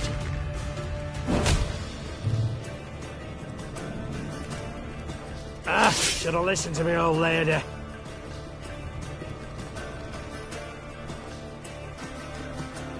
Getting to work.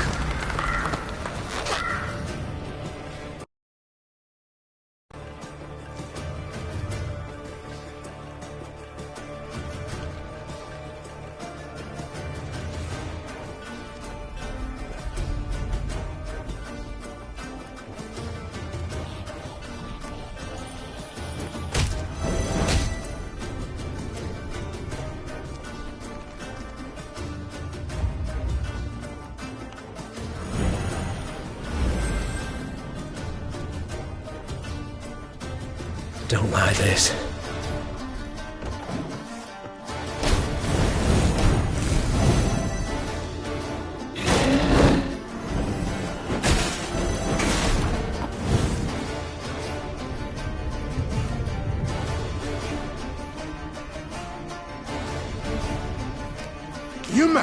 Don't shake that!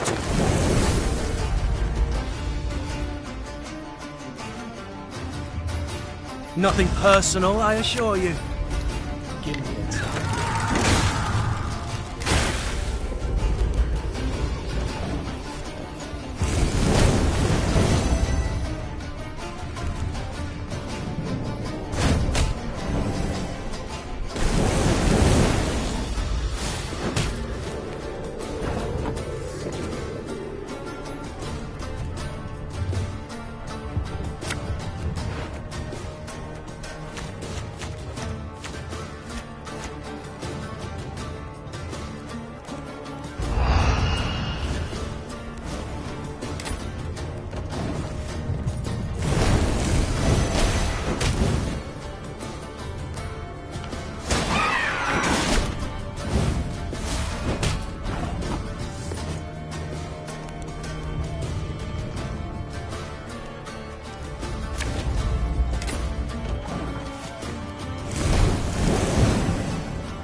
Ballista, your command.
Pass a snail en route to the mine. Remember.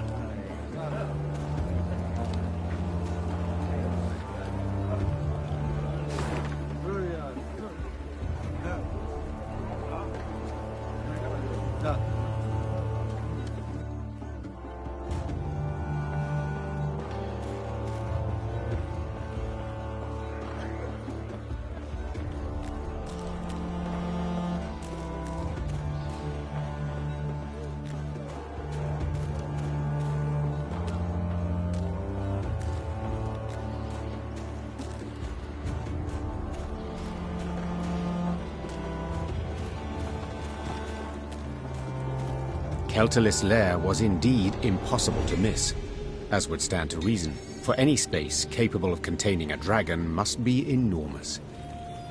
The lair's maw, a black triangle cut out of a vast plain of snow, loomed from afar. Confirming the dragon's presence was the powerful odor emanating from it, one of sulfur and blood. Well then, Gascon said, ready to become a legendary dragon slayer? My father oft said, never should you count pelts till the hunt is through. Meve said, dismounting her horse. It's all the more true when you hunt dragons. He's wounded, yes, but one puff of flame, and we shall be not legends, but corpses. Leave all thoughts of foolhardy bravery behind. The Lyrians crept across the dragon's threshold. They walked single file, shields raised, watched by bats hanging from the ceiling. Keltalis lay curled up on a bed of diamonds and gold coins turned red from his blood. Seeing how he strained merely to lift his massive head, Meve knew the dragon no longer posed any threat. Come to finish what your poison began? The monster croaked hoarsely. Fine. Do it then.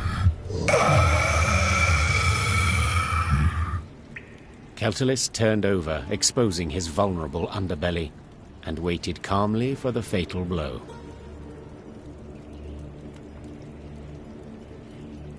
Wait. Meve said, dropping her sword. What poison?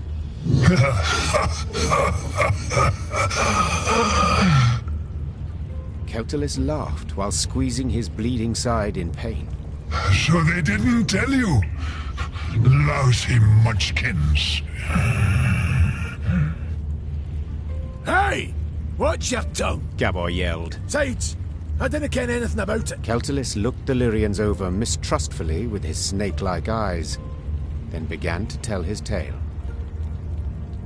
The caravan Meve had met on the road was different to the others. This time, Keltalis's meat had been pickled in a special brine, one spiked with poison. As the dragon lay curled up in pain, Ferenc dwarves entered his lair and smashed his head. So if I understand correctly... Meve interrupted. You're female? Correct. Same as you.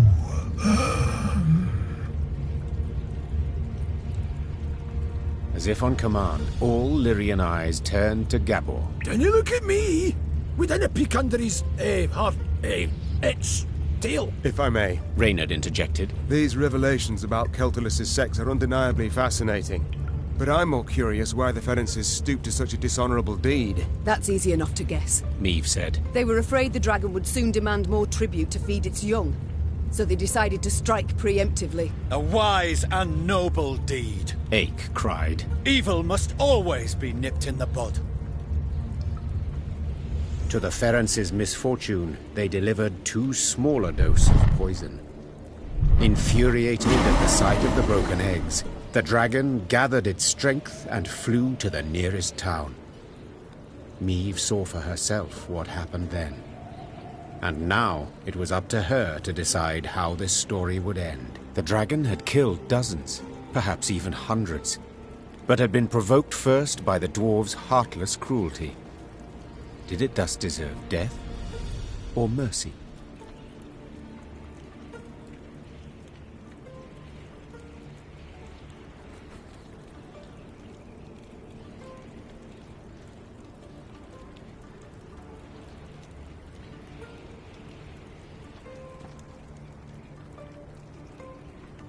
When judging my subjects, I would sometimes not know who bore the greater guilt, said Meve. But as ruler, I had to reach a verdict, often a harsh one. The Queen returned her sword to its sheath. This is not my land, Meve said. Nor are these my subjects. I don't have to choose the lesser evil. Meve! Gabor hissed. Bruver will be furious. Let him. And you, dragon, swear me this. When you heal, you shall leave Mahakam and never return. You've my word. And my gratitude. Meve was about to leave the cavern when the dragon blocked her way with its tail, then gathered a smattering of valuables at the Queen's feet. Each would be the prize of the Lyrian crown jewels. News that Meve had spared the dragon, which had killed dozens of dwarves, did indeed enrage the inhabitants of Mahakam. The Ferences in particular. But when the clans considered driving the Lyrians from the pass, Elder Vavrinek opposed it. No matter what happened after, he had sworn Meve his undying gratitude.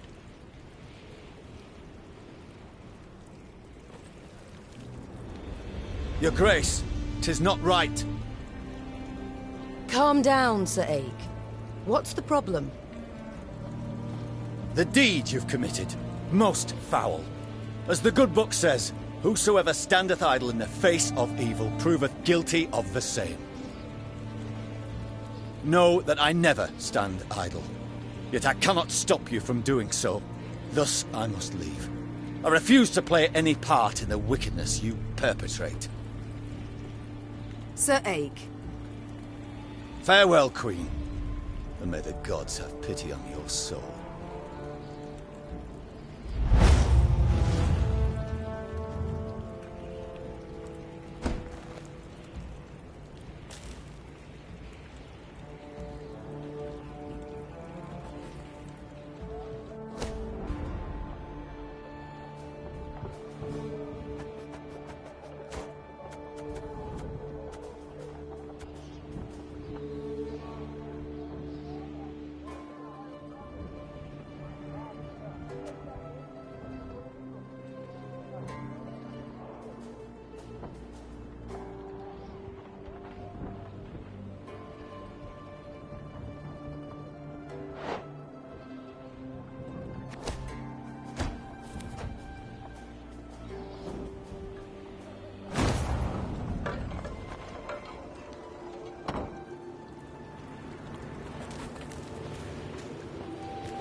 Niamh rode on in silence, endeavoring to work out the length of her exile thus far. A scout's call tore her from her reverie. Your Grace! You must see this! With a grave mien, the soldier indicated a track in the snow. The hobnail boot print was all too familiar. Niamh had seen it before, upon Lyria's sandy tracks, and midst the ashes to which Edirn had been turned. Nilfgaardian footmen. Seethed Niamh. Marched through of late. Interrupted Gascon. A day, perhaps 2 days past. The scouts had learned a Nilfgaardian caravan with an armed escort had recently arrived in Mahakam. The invaders had brought with them chests brimming with gold and jewels, then exchanged these for the finest Mahakaman-forged swords and spears. A scout gave me one of the coins the Blackclads had used for payment.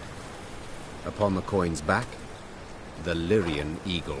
They pay with gold from my vault. The Queen said through gritted teeth. For arms that will cut down my fighting men and subjects. We might yet pursue and hunt them down, said Reynard, a spark in his eye. And make certain Ed Dahi never lays hands on those weapons.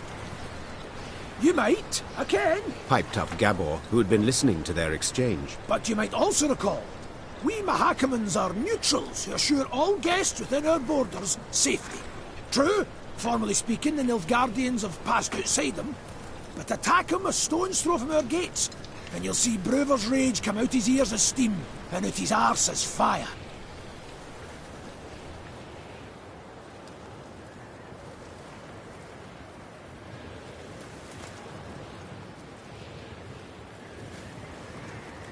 No war's outcome has been swayed by a few wagons of arms, no matter their quality, said the Queen, vaulting into her saddle. Yet if we turn Bruver against us, I dare say we shall never wrest our land from black-clad hands. The Queen's men regretted her reluctance to attack, but none tried to dissuade her. They knew her too well.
Gonna need 3 buckets of nails and a tub full of pegs.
Fishing in the moat? Oh, it's dead.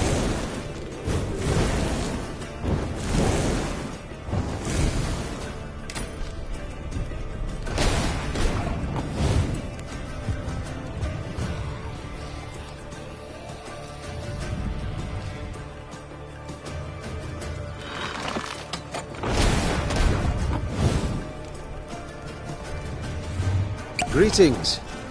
What is it?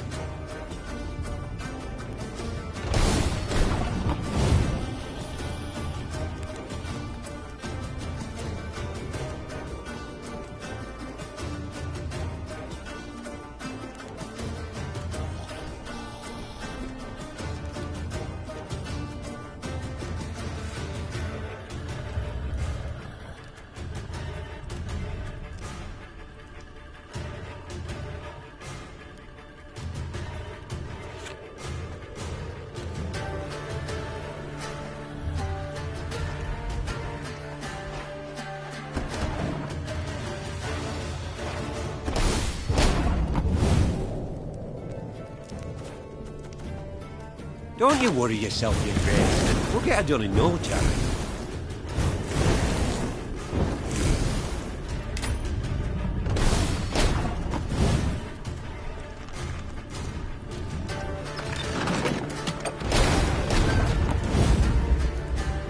If anyone asks, you've not seen me.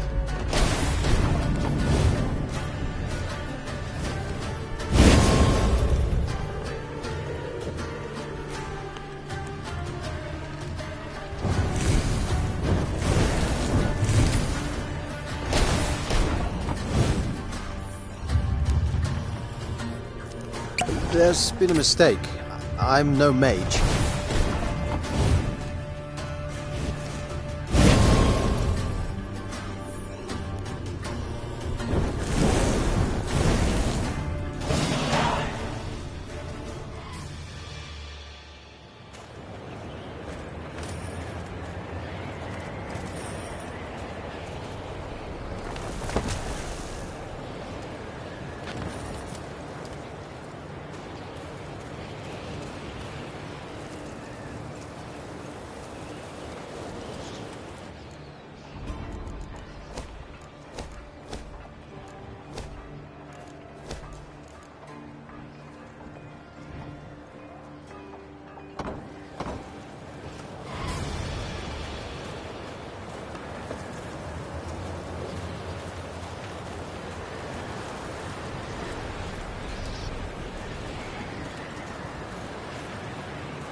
We shan't pass this way.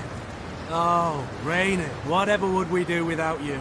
Plummet off the cliff like lemmings, no doubt.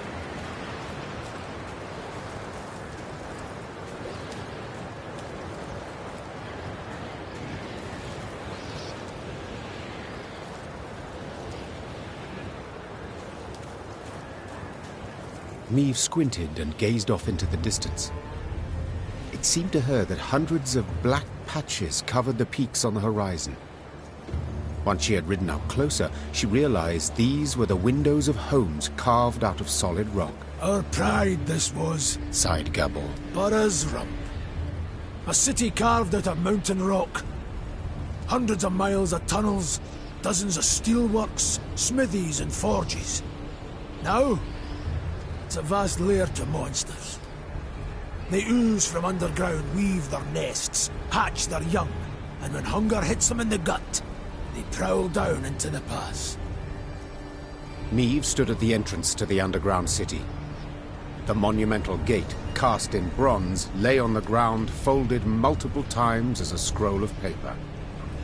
Out of blackened windows oozed a stench of rotting meat and mold. The Queen bent an ear to hear water dripping, and, in the distance, a metallic scraping.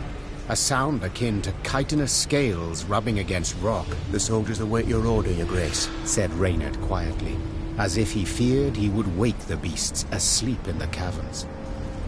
Do you recall my words as we fled Lyria? Said Maeve, turning to Reynard. You swore you would retake your crown, even if you had to penetrate hell to do so. Time to follow that oath. The Queen inhaled deeply and stepped forward, her sword raised and prepared to strike or parry. Moments later, it was swinging, fighting, as the current tenants of Borough's Rump came out to meet her.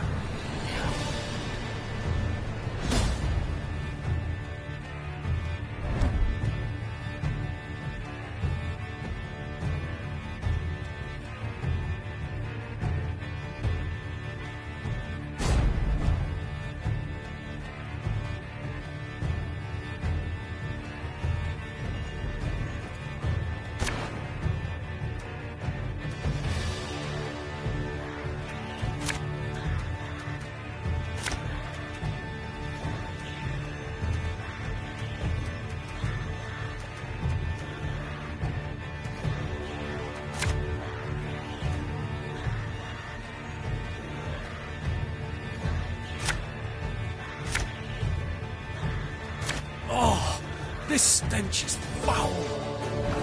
I'd like to make it known that us gnomes don't run so fast. You know, in case you were planning to skip out on the quick.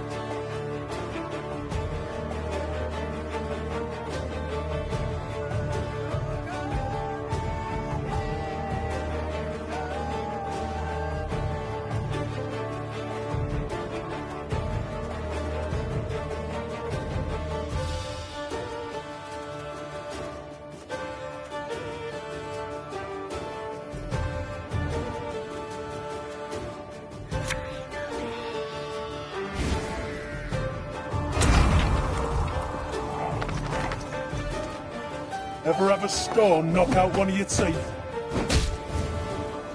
Ah, damn it! They're hatching! Place is about to swarm with creepers!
This could hurt.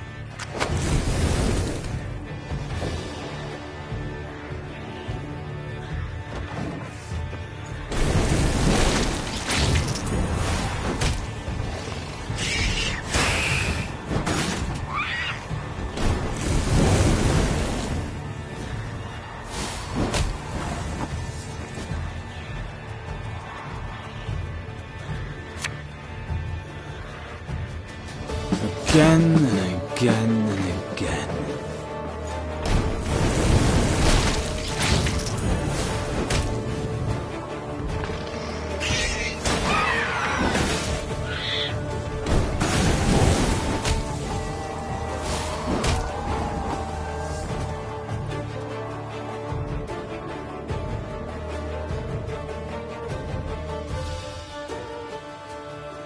My spirit's willing and how, but these damn boots are killing me.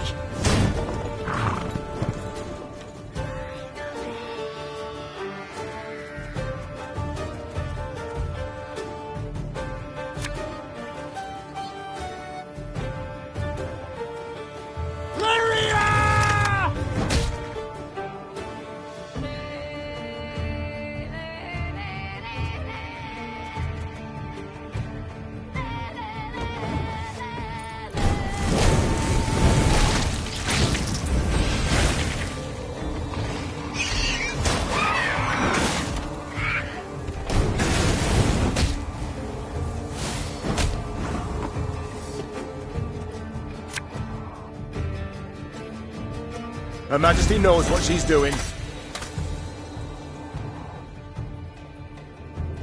Watch your heads!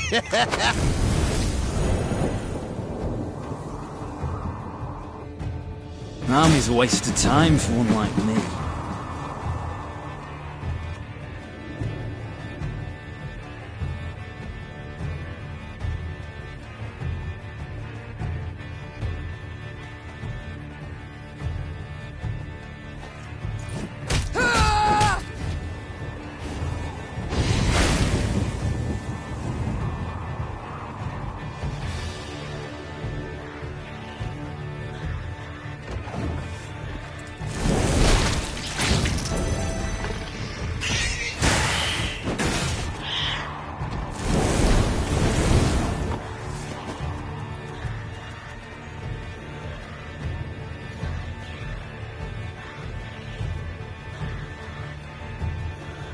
Yes?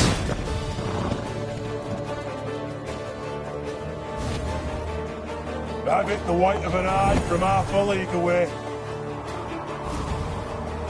Sod it. Sod it all.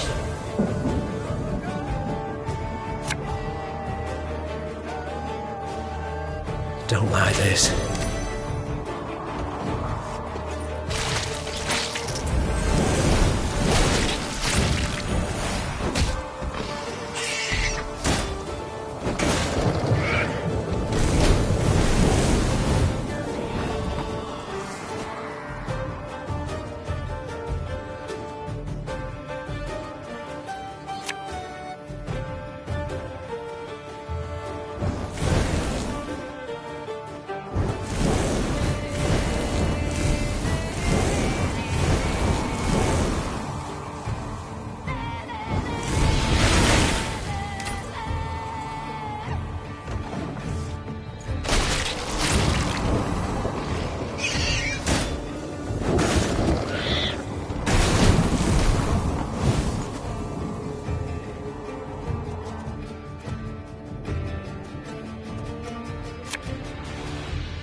Not supposed to be any smoke.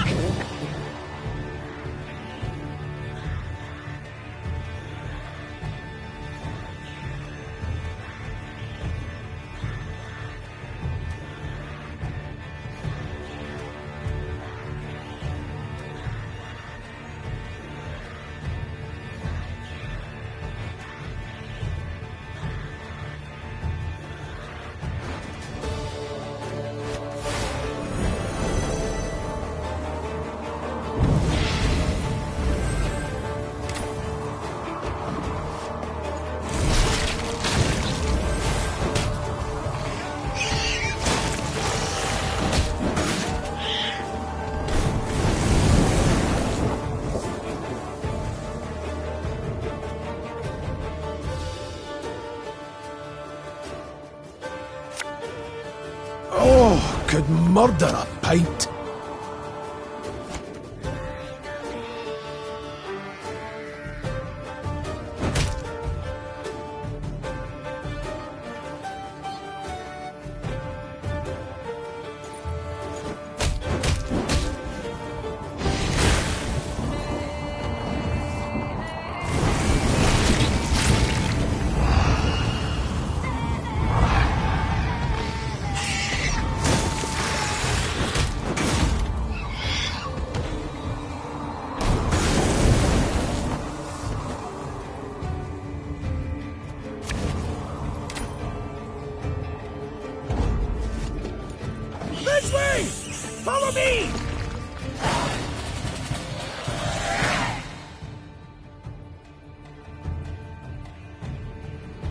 Though wounded, Neve approached the Shaelmar, which lay writhing on the ground. She then ran her sword through its heart, finishing it. Yet so spent was she that she lacked the strength to pull her blade from between the plates of the chitinous armor. The beast near took me. She whispered. It was very close.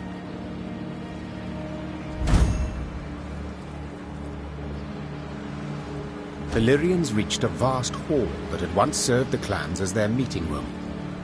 The stone benches were covered in sticky slime and insectoid eggs, while bats of varying size hung from the crystal chandeliers. Gascon rummaged through old, weathered bones, surely hoping to find something of value. Gabor, in turn, was at a shut and locked door, grappling with it as if it were a deadly beast. The door finally gave way with a sigh, and the dwarf raised his arms in a triumphant gesture. It's a storeroom.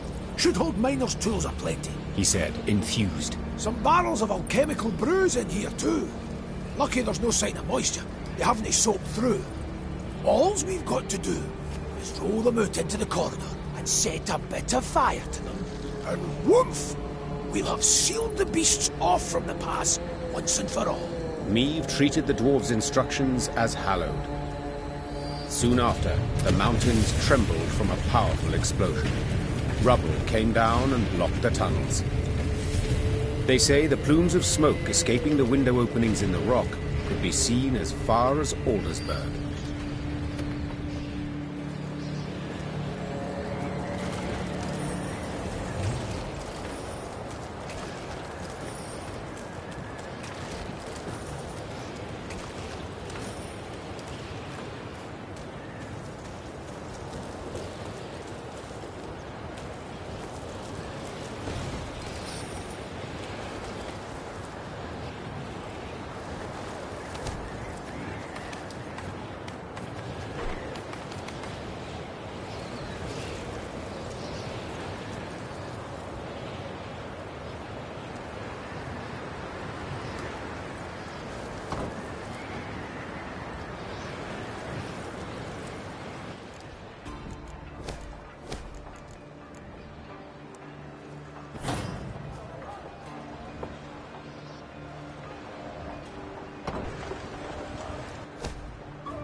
Dark clouds hovered over the horizon, and a strong gale snapped their banners. Damn it, a storm's coming.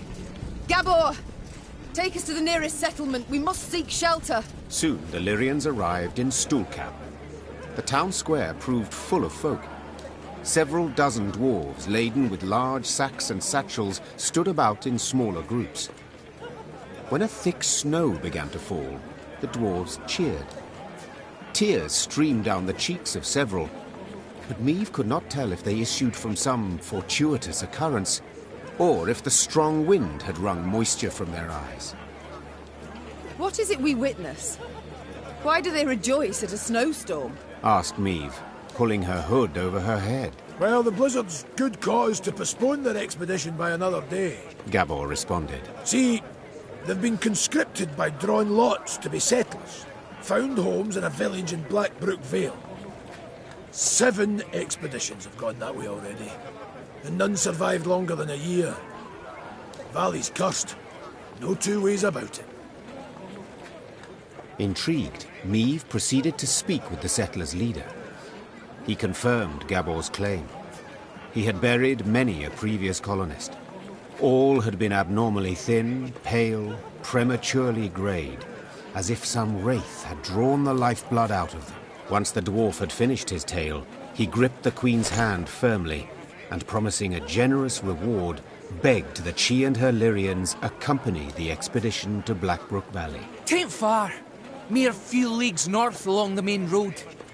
We'll make the march much easier to ken with the whole army, in case of any danger.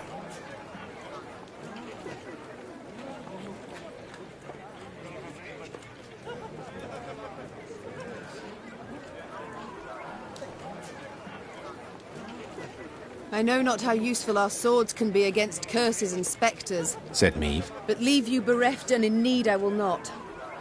We shall march with you into Blackbrook Vale and see to it that you are safely arrived. Then we will march on. The dwarf sped off to announce the good tidings to his settler brethren. By the time the blizzard had abated, they were ready to march.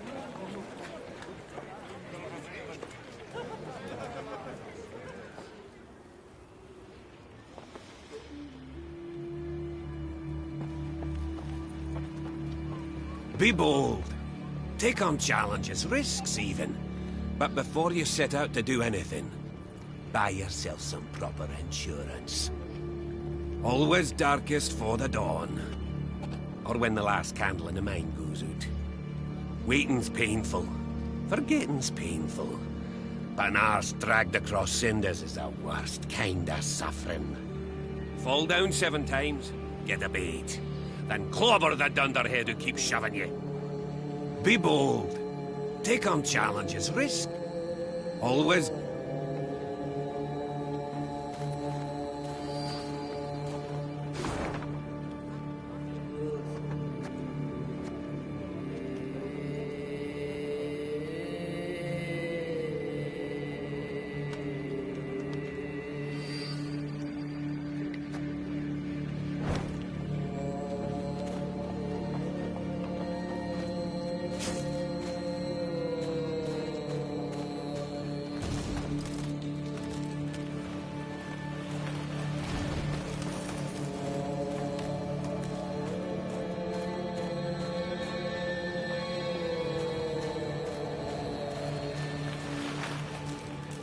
Stay clear of Borrow's Rump. Unless you like shale Mars, that is. The Elder gets a wee stranger every year. Scary to think where he'll be 100 from now. I'd cut my beard, but I haven't yet received written permission. The Elder gets a wee stranger every year. Scary to think where he'll be 100 from now.